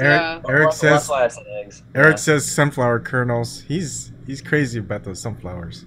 I ate a bottle of those things after I made that thing, so I've still got a bunch of watermelon to eat, but that's going to go probably tomorrow. I'm going to cut that thing up into bite-sized pieces, and then it just disappears. I just finished a bag of sunflower kernels earlier. In Korea, what they do is they cut up the pieces of watermelon, they put ice in it with the watermelon, so it just keeps the watermelon really cold. I like all kinds of nuts. I'm like Ebon. I could probably go for I know that you aren't supposed to eat a whole bunch. I saw it on House Brazil nuts. I like those. I like hazelnuts. I like that mixture in that you get at Christmas time. That whole mixture is really good. But I could eat nut. I'd have to pick one. But yeah, I mean, if they didn't kill me, I'd eat I sat around and ate. I had like big boxes because we had a hazelnut tree, and the people left like a whole bunch of hazelnuts in like just empty boxes. Yeah. So there are like paper boxes. So there's like thousands of these things. I sat around for, I don't know, 6 months, 8 months. That's what I ate. Yeah. Because I could just. I mean, if you're in a survival situation, you've got water and a whole bunch of trees that have nuts provided for you, could last a long time. I mean, I don't know. When I eat them, to me, it makes, it feels like I'm eating something like, obviously you're eating protein, but it always makes me feel like I'm eating more than like if I eat a piece of fruit. Well, you get a lot of fats in them, which are great. Yeah, there's a lot of healthy fats in nuts. Nuts are some of the healthiest things. You have to be careful with eating too many, especially like with the Brazil nuts, because they're radioactive. Yeah, that's what it is. I knew there's something because I love eating them things, man. Well, but the odd thing about them is that they're also super duper healthy for the same reason that they're radioactive. It's because they have some of the deepest roots of any trees. And like their roots can go like a mile into the ground. And so they pull up a lot of the rare micronutrients that people don't get in their diet anymore with all the soils washing away. So they found that people who eat nuts regularly have a very, very much lower chance of getting colon cancer because they're getting all the rare micronutrients. Yeah. Especially if they're raw, like a raw almond, those are really good for you. So I guess Troxney, what it comes down to, if we ended up having to only eat one kind of food forever, we'd end up being like Tom Hanks in that movie and talking to a soccer ball. Well, I mean, I mean, I could eat beans too. I mean, something like that. That could, Black-eyed peas. Dr. Denmark used to say that black-eyed peas are probably the most complete protein that you can have, and they're very good for you. Oh, if I met somebody with rice. Yellow watermelon. Yeah, I don't like it that much. My husband loves it. He said, I like this better than the red. Green ones, the honeydews. Welcome back, Stevie. Honeydews, if they're ripe enough, are like the best. They are good. I like cutting up honeydew and regular ones. Watermelon is really special because it has a quality, and there's actually a name for it, but it's a quality in it that actually cools the body. Cucumbers have a little bit of that too.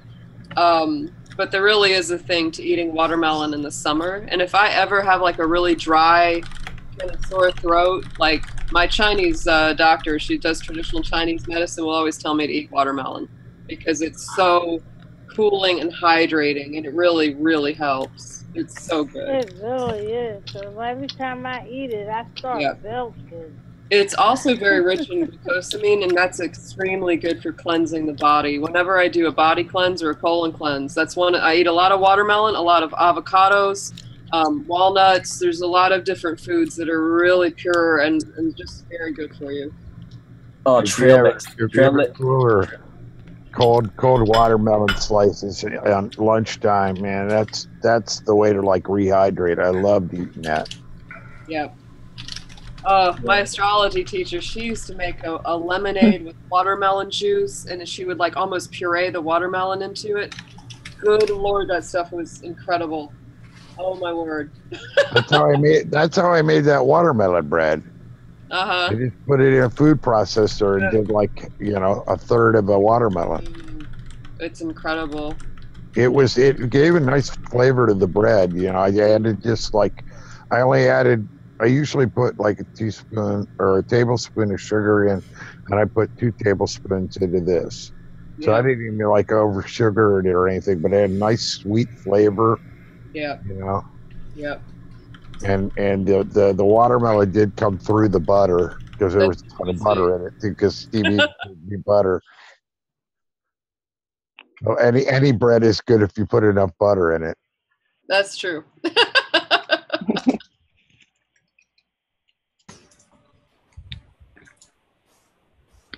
My sister got me that one of them big ass KitchenAids with like heavy duty motor.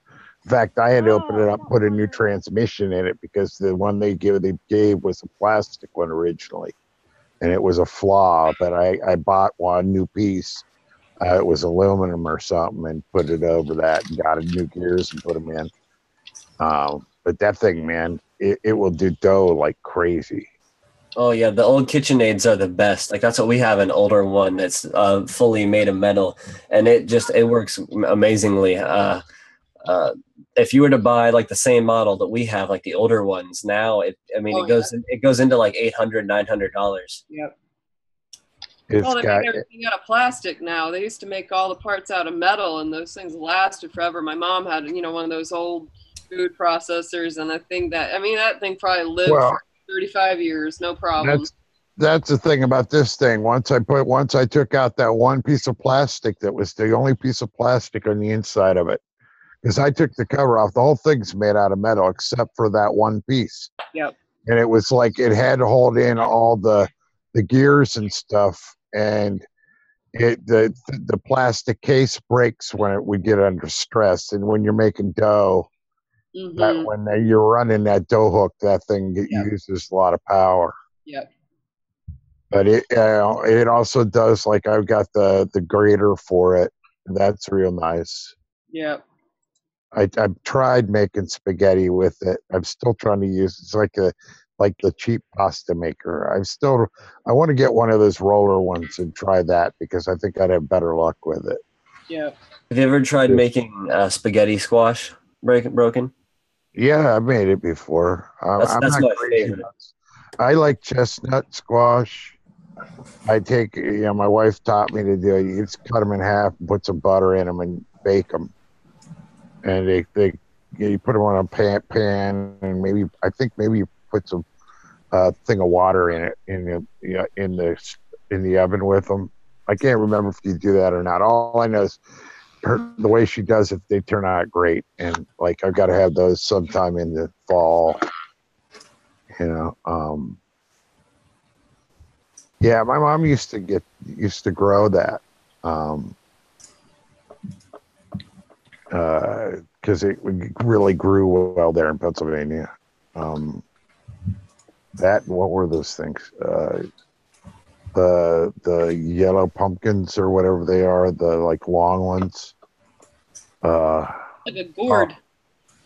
They're like white. They're almost like white. Anyhow, I didn't like the pumpkin pies that were made out of those. I like the other kind, but I like anything from mom. Anything from mom was in like a really great crust. So that was the secret to her whole pies. Is fantastic crust, and wherever she went, she would take an apple pie, and it got to the point where she would just make like a whole mess of them and freeze them, and then take out what you do is you freeze the insides in like paper or something so you can pull them out after they freeze, and then you can wrap them up and stick them in plastic bags or whatever, and then just wait and plop them in the thing.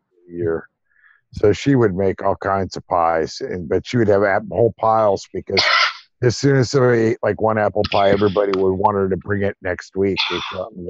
So she'd have to bring 3 to make sure there was enough apple pie for everybody. Oh yeah.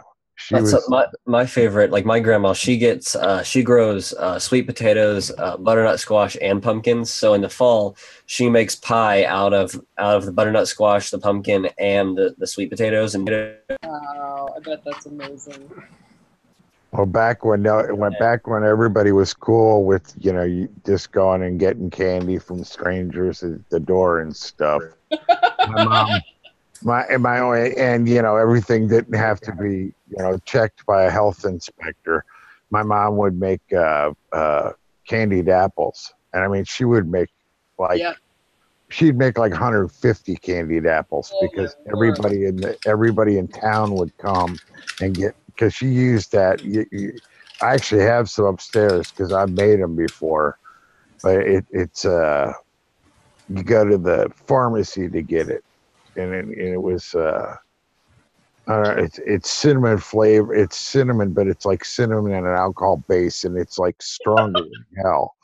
The first batch of apples I tried to make were like fire apples, and on top of that, I didn't do my sugar right, so I ended up with a gooey, like they were like you bit into them, and rather than crackle, they would stick to your teeth, so you would have this red hot in your mouth, sticking on the inside of your mouth, trying to crunch it up.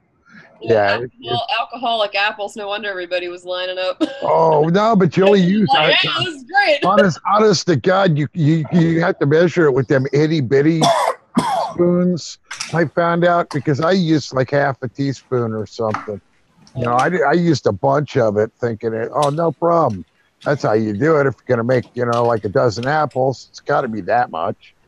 And this stuff is a little bit more powerful than that. All right, Does guys. anyone in here use a food saver? Night, Ariel. Take care. See you later. Night, Ariel.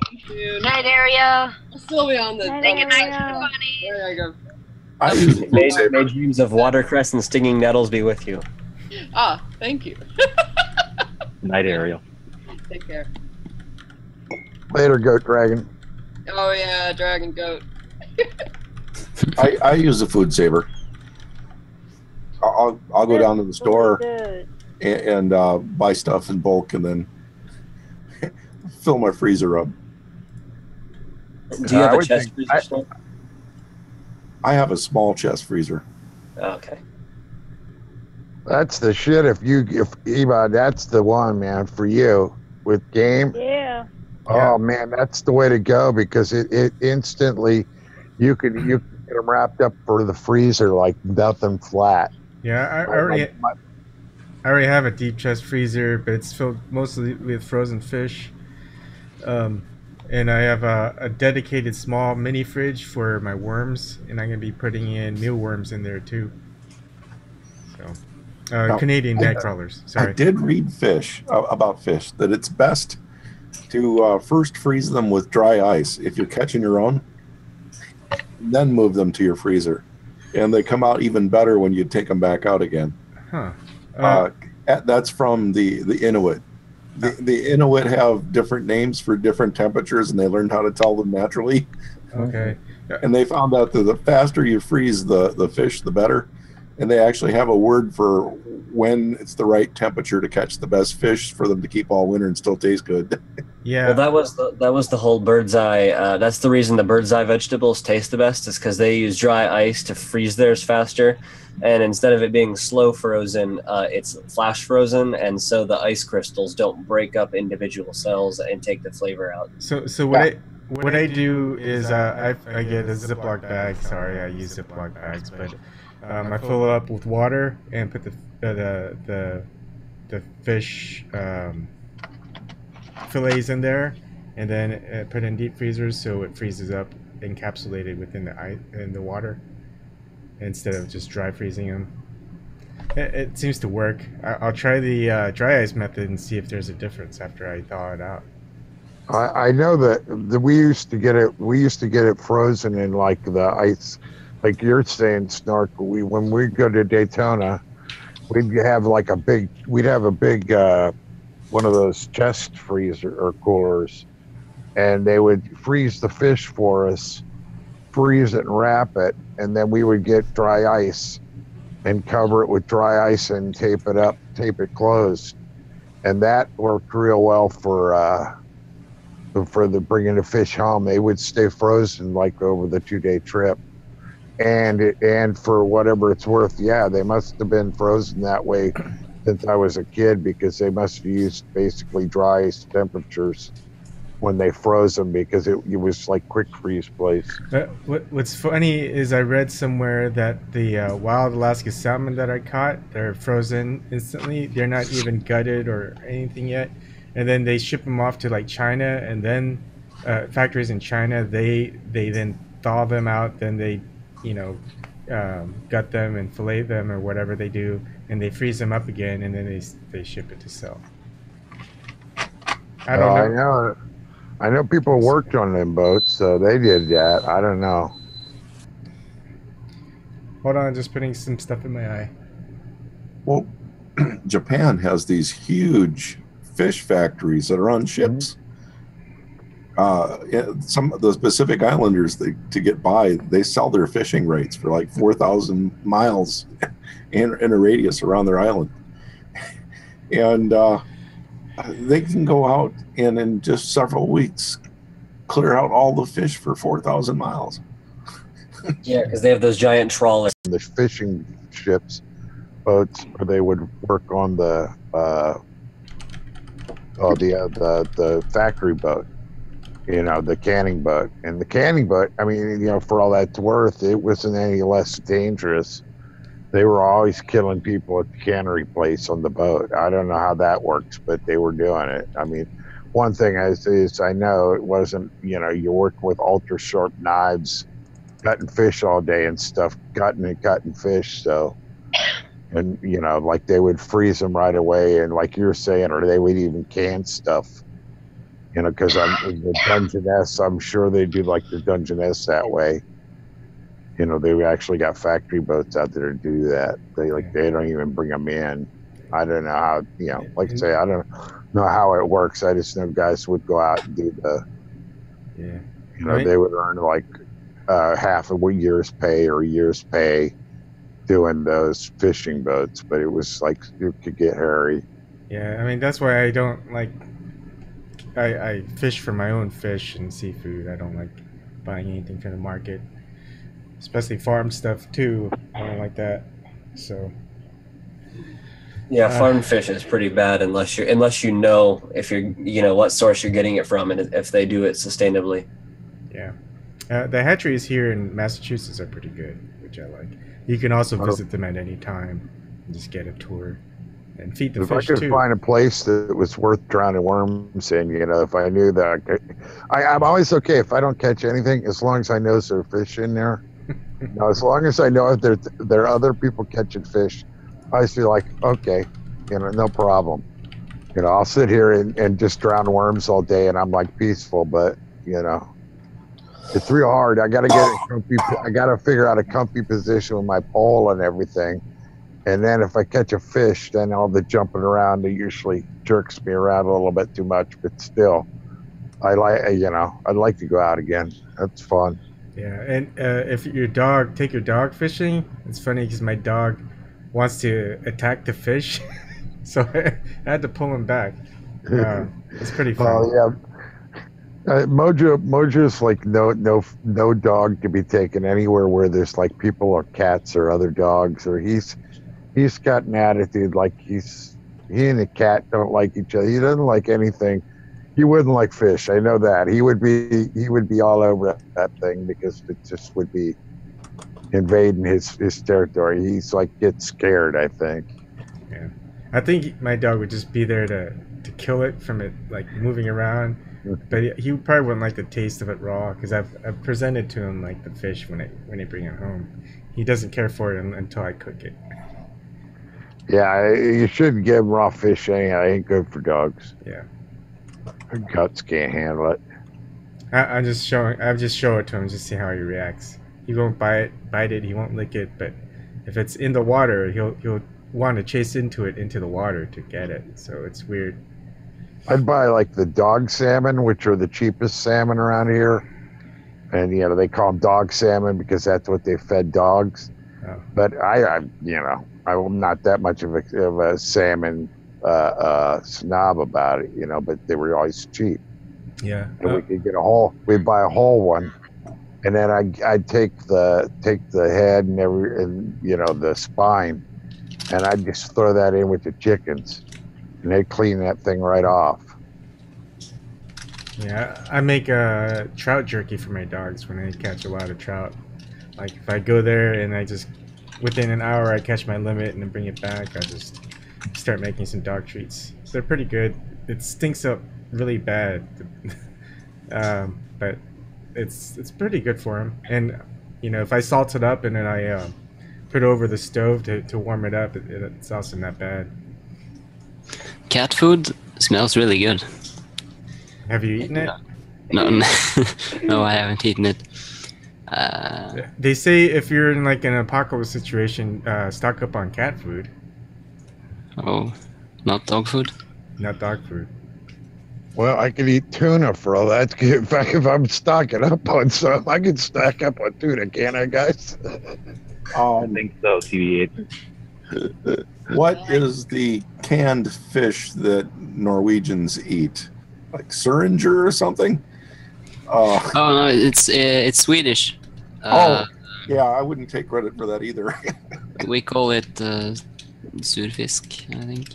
Isn't that it? Ludenfisk? No, not lutefisk. Much worse. No, not Luton. I think that in English it's just sourfish, I think, but it's a fish that most Americans throw up on if you open the can. Surströmming. Yes, that's it. What is it called? Surströmming. Surströmming. It's nice to actually hear it in the correct language. Anyway, it's Swedish, and you Americans, you don't prepare it properly. You're supposed to open it underwater. Oh, because you can't survive opening it in the air. It's weapons-grade vomit material. Oh, fuck you. Yeah, Hey guys, I'm going to get ready to go. Good night, Shirley. Good night, Shirley. Good Night, night. Shirley. Tell your husband to eat the red watermelon. It's better. I tried the yellow watermelon. I couldn't hack it. I've never tried one. There's purple watermelon here too now. Is that the result of breeding? I don't know how they bred it. And I'm right by where muscatine melons grew wild. Oh wow! So now wait a second, guys. I want to get back to that fish thing before we get back to watermelons, because I want to know how in the hell is it like you open it underwater and you pull out like big pieces of fish out of the can, or what? Yeah, you pull it out and then you fry it. You let it rinse. You kind of rinse it a little bit or whatever in the water. Yeah. Okay, I'm sorry. I just had to get that straight in my mind, because anything you got to open, anything that's got like special opening instructions that sound like something like that. I mean, I want to know how to do it if I run into it. Well, basically, it's rotten fish that has been laying there for like months, I think. Oh. So yeah. Sure, I'll give it. That's why it smells like There's a certain type of bird. I forget what country it is, but they catch these birds, they stuff it into a bag, then they bury it, and they let the bacteria accumulate on this bird, and then they take it out and they eat it raw. Oh my god! Over a period of time that's underground. I'll look it up. I'll see if I can. It must have been it must be a result of the anaerobic fermentation from like being underground without oxygen. I know from reading like the old books that they would take like pheasant and hang them up, or turkey. You'd hang them on the front porch until it fall from the weight and rip the leg off. You know, you'd hang them by their feet, and once it got rotten enough for the legs to like give way, then it was ready to eat. It gave it a gamey flavor. I just can't figure it out. I mean, I can't figure that one out. That just. I think it's to make it more tender and to make it so that it wouldn't be as tough when you cook it. Like, because it wouldn't actually be rotten. It would just be like, you know, it would start the decomposition process by getting rid of all the tough muscle tissue. Hey, tomato, decomposition, funking the fuck out is the other words. You know, I guess it comes from when I worked at the chicken house and you had to pull with dead birds, and if you didn't get like, if you guys switched rows and you got behind some dude that didn't pull his dead birds in the summertime. Okay, so funky birds is out of the question. Kiviak is the name. It's made from fermented seabirds up in Greenland. All right. Yeah. Greenland. Not many people living there. Yeah. But I know that traditional butchery, you have to like hang different animals up for certain amounts of time. Like deer are supposed to hang for 2 weeks while you send the head to get tested for the wasting disease, and the chickens I think are supposed to hang for at least 3 days after being butchered. Like there's different requirements for different animals if one that's to be tender enough to eat and like use properly, I guess. Well, you bleed. They bleed out some too. Is what happens. You gotta hang meat, but like we'd always like, if you know anybody got a deer, you'd hang that up, and in like the late fall weather, it was fine. But I mean, we're talking about hanging birds when it ain't that cold out, you know. That's the funky part of it. When we hang deer and stuff, be later in the season. But yeah, it was you got to get it like cleaned up, and you really should get it cleaned up and just hang the whole thing for like they hang it in the freezer for a few days. Yeah, because I know you're supposed to let like sheep and cows hang for a few weeks. Yeah. Although they don't anymore with factory farms, they're killed and within 3 days they're on your plate.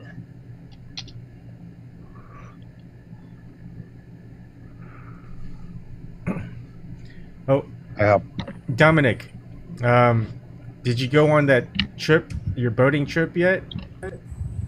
Not yet. 29th we're going. 29th. Do you fish up there? I don't fish now. Okay. I'm not a fisherman. I sit in the porch and smoke my pipe. The kids they go water skiing and everything, and they have a great time up there. Nice. When I was younger, I used to ski when I was younger, but is the water actually warm around now? Yep, it's not bad. Yeah, that's pretty good. That time of year should be pretty good. What Wapakoneta you said, right? Wallenpaupack. Or Wallenpaupack. I mean, yeah, I remember people went up there. They loved it. Nice lake. Yeah, this is the time of year to go there. I mean, you'll be able to sit out on the porch and watch the lightning bugs, man. I miss lightning bugs so much.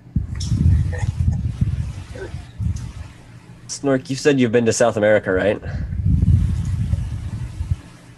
No, I've been to Mexico. Oh, okay. I thought you said you've been there before. I was going to ask if you'd ever tried cashew apples or cashew apple juice. No, I was asked to go there possibly next year for a plant. 1 or 2 years from now, there was a facility just north of Rio de Janeiro. Okay. Have you ever heard of the cashew apple or cashew apple juice? No. Well, the cashew fruit is related. It's roasted before you can eat them, or boiled before you can eat them, is to get the oil off the outside of the shell, or else otherwise they'd be toxic to eat. But whenever the cashews are growing, they grow, I think, on the bottom of a fruit that they call the cashew fruit or the cashew apple. And I tried the juice one time, and if you taste it before you smell it, it's really good. But as soon as the smell hits, it tastes how it smells, and it's really difficult to drink it. But supposedly the fruit's really good and it's very healthy. Well, cashew, when it grows, it looks kind of weird hanging, because the part that we call the nut is the nut. It's this little like tumor at the bottom of it. yeah, because it's growing off the apple. Yeah. I forgot the term for what that is. I used to know, but I can't remember now. You know, all the strange things I learned when my wife was in school. That watermelons are not fruit; they're a berry. Wait, how so? They're a berry. They're not the ripened ovary of a flower. That is correct. I'm not that well into it, but there's fruit, there's drupes, and there's berries. Oh wow! Yeah, and a drupe is like a fig. Huh. That's interesting. All right, so I found an article that's 18. You could look at it on the link or on the YouTube. 18 sticky foods from around the world. Of course, number 1 is surströmming. There's kiviak, the one I just mentioned. Kimchi. Hey, kimchi's good. Stinky tofu. View bologna cheese. Natto. I heard natto is really good for you, though. Hakarl, that's fermented shark meat. Yeah. Oh. Hongia, rotten Korean skatefish. I don't think I ever tried that. Doesn't look appetizing. Narazushi, salted fish that is fermented with rice for up to 4 years. All of this stuff looks really nasty. Durian. I don't know. I mean, if it's in like a rice wine vinegar, that's another. What's that cheese that you just gone past? I don't know how to pronounce it. Yeah, it's a French cheese, it's stinky cheese. That stuff's so good. It says it's so smelly it's been banned on public transportation in France. Yeah, you can't. I mean, you gotta like sneak it home from France to bring it home. Is it Époisé de Bourgogne cheese? Yes, that's what it is. That's what it is. Stinky cheese. I don't know. Well, that's all I know it by. You can't get it because the other thing is it's not pasteurized. Sure. That's the other reason. If you can find it pasteurized, I guess they could sell it here. But that's one of the reasons you can't sell it here. Oh, it's so good. I know that Limburger cheese, there's only one place in the world that still produces it. There's like one factory in Wisconsin, and that's the only place you can get it. So it says, one of the bacteria that creates human body odor is the same bacteria used to make Limburger. That cheese. Well, I read this link you sent, and the one that's tongungpao.com.hk. Some stinky tofu makers have been caught adding things like human excrement, rotten meat juice, and chemical dyes to the brine. It smell worse for the people eating it.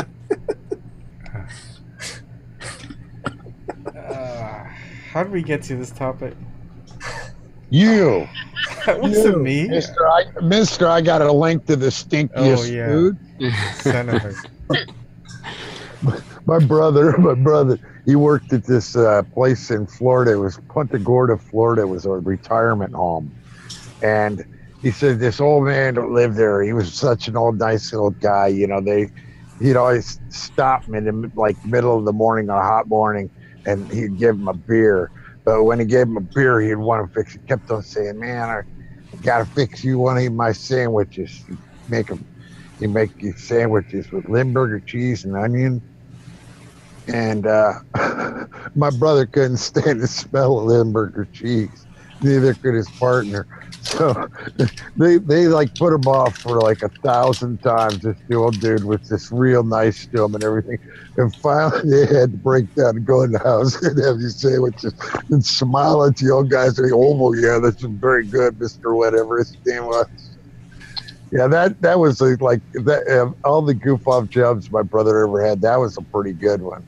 They had they had their own trailer, and then they had a dock right there, so they had a boat. They'd go out and golf every night. They would go to the bar until the bar closed, then they'd get on the fishing boat, and they'd go out fishing. And they would end up like on sandbars all the time because they'd both fall asleep. And he says you'd hate pushing a boat off a sandbar because you know there's sharks there. And my brother's got a thing about sharks. Anyhow, it was a good screw off. It was one of them screw off jobs where you got to do like a little bit of maintenance work and a lot of hanging out, screwing off.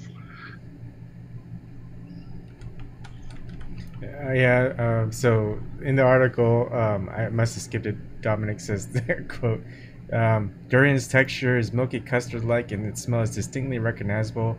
American celebrity chef Anthony Bourdain says it leaves your breath smelling like you've been Frenching your dead grandma, and he likes the stuff. It kind of makes me question Anthony Bourdain's. Anyways.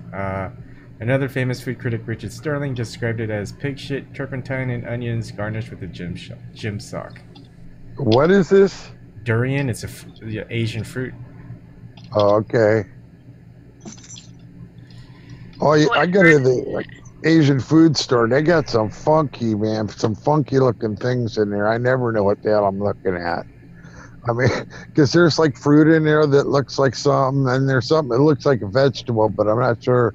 And the thing was, it was like half Asian, half Mexican food, which didn't make any sense because there was like a gigantic mercado gigantic. It was a large for a little mom and pop place, Mexican food place, but they always had some. And so you never knew if it was like some kind of Mexican root or some kind of like Asian thing. But yeah, funkadelic, and everything was cheap. I mean, if I knew what the hell I was buying, the stuff I was buying was dirt cheap. They had those long green beans. I don't know what the hell they were. They were like foot-long green beans. Oh. But if you would try anything, try rambutans. They're the spiky looking fruit. You just peel it off and you just put it in your mouth and you just suck on it, and it's just really sweet, and then it's just big seed. Just that's what consists of it. That's why you just kind of suck on it and then get the juices and can spit it out. They're really good. Like are they like yellow? Yellowish on the inside, I would think. I can't quite remember. What's on the outside? What do they look like? Greenish brown color. You're saying it's got like a spiky top on it? Yeah, it's just all spiky. I'll try to find it. Let's see. I like kimchi. I don't know why anybody would that. I don't know. It's always still refrigerated. I didn't think it stunk that bad. So, I like cabbage, yeah. So rambutans, that's what it looks like. I guess my memory serves me wrong. It's kind of reddish or dark reddish outside. That's spiky, and then on the inside is just kind of whitish. I think if it's slightly yellowish, I think it might be a little bit too ripe, but it's that's what it is. It's really good. I like it, and you can get them really cheap. When we were in Costa Rica, I think he tried some, and it was also really good. Oh, okay. But in Asia, it's a little bit more sweeter, from what I hear. We would get that. That would be what would be in that store, I'm sure. Yeah. Yeah, far out. I like I say, I always want to I always want to ask like the old lady that some old lady that would be in there, but I'm always afraid because I don't never know if they speak English or not, and I feel bad if I ask them a question and we're both standing there doing the hand motions thing, because then I just feel bad that I invaded their space. Because usually, if I ask an old lady in the grocery store a question about cooking, they've got the answer. Well, it's always been my best bet, either that or the fish lady. Yeah, you gotta be careful though. Some of these Asian ladies, they're funny. They'll just hand you something to eat. It's something really funky, and just to see your reaction. Eat this like triple flavor lemon. Yeah. Well, whenever I went to New York City, my junior year of high school, we went to New York City and we got to explore on our own for a few days. And we went into like Chinatown, Little Italy, which it's not really like Chinatown like how you think of it, like in LA where it's one street you go down with all the Chinese places. It's really scattered around like an industrial district. So you're like walking down all these very threatening streets with like giant buildings with no windows on them. And it feels like it's like a very despotic environment. And then all of a sudden you come around the corner and there's a big market with like all of this really smelly, and it doesn't hit you until you get around the corner. Like as soon as you hit the corner, all of a sudden you look to your right and the smell hits you, and there's just all these mushrooms and all these dried fish sitting out and all this smelly food. And then you walk a bit further down the street and all of a sudden there's like 4 pizza places just appear out of nowhere, and they all smell like stinky cheese, and they all have like Parmesan and prosciuttos hanging up in the windows. And it's just like, it's a really weird experience because like there's like all these completely different smells all like just whacking you in the face as you turn each corner. And the environment that you're in is very strange because it's not how like you think of it until you get there. Like you always like envision Little Italy being like, here's the street you go down with all the Italians and and like all of the heritage, and like here like you'll just see Italian restaurant after Italian restaurant, or Chinese place after Chinese place. When in reality, it's like several square miles of buildings with like Chinese places hidden in them. Well, like the Philadelphia Italian market, if you watch Rocky, when the guy throws him the apple, that's what it used to look like. Used to just be like a lot of stands, and then the Italian markets with the different cheeses.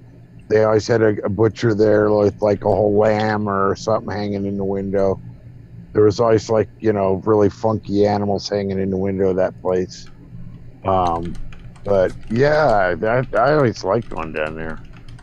It was always, I don't know. But the Asian store we liked to go to because it was cheap. We didn't have any money, so you could make it stretch when you went in there and you bought things that, I don't know. I mean, you bought soy sauce. There's like 18 different kinds of soy sauce.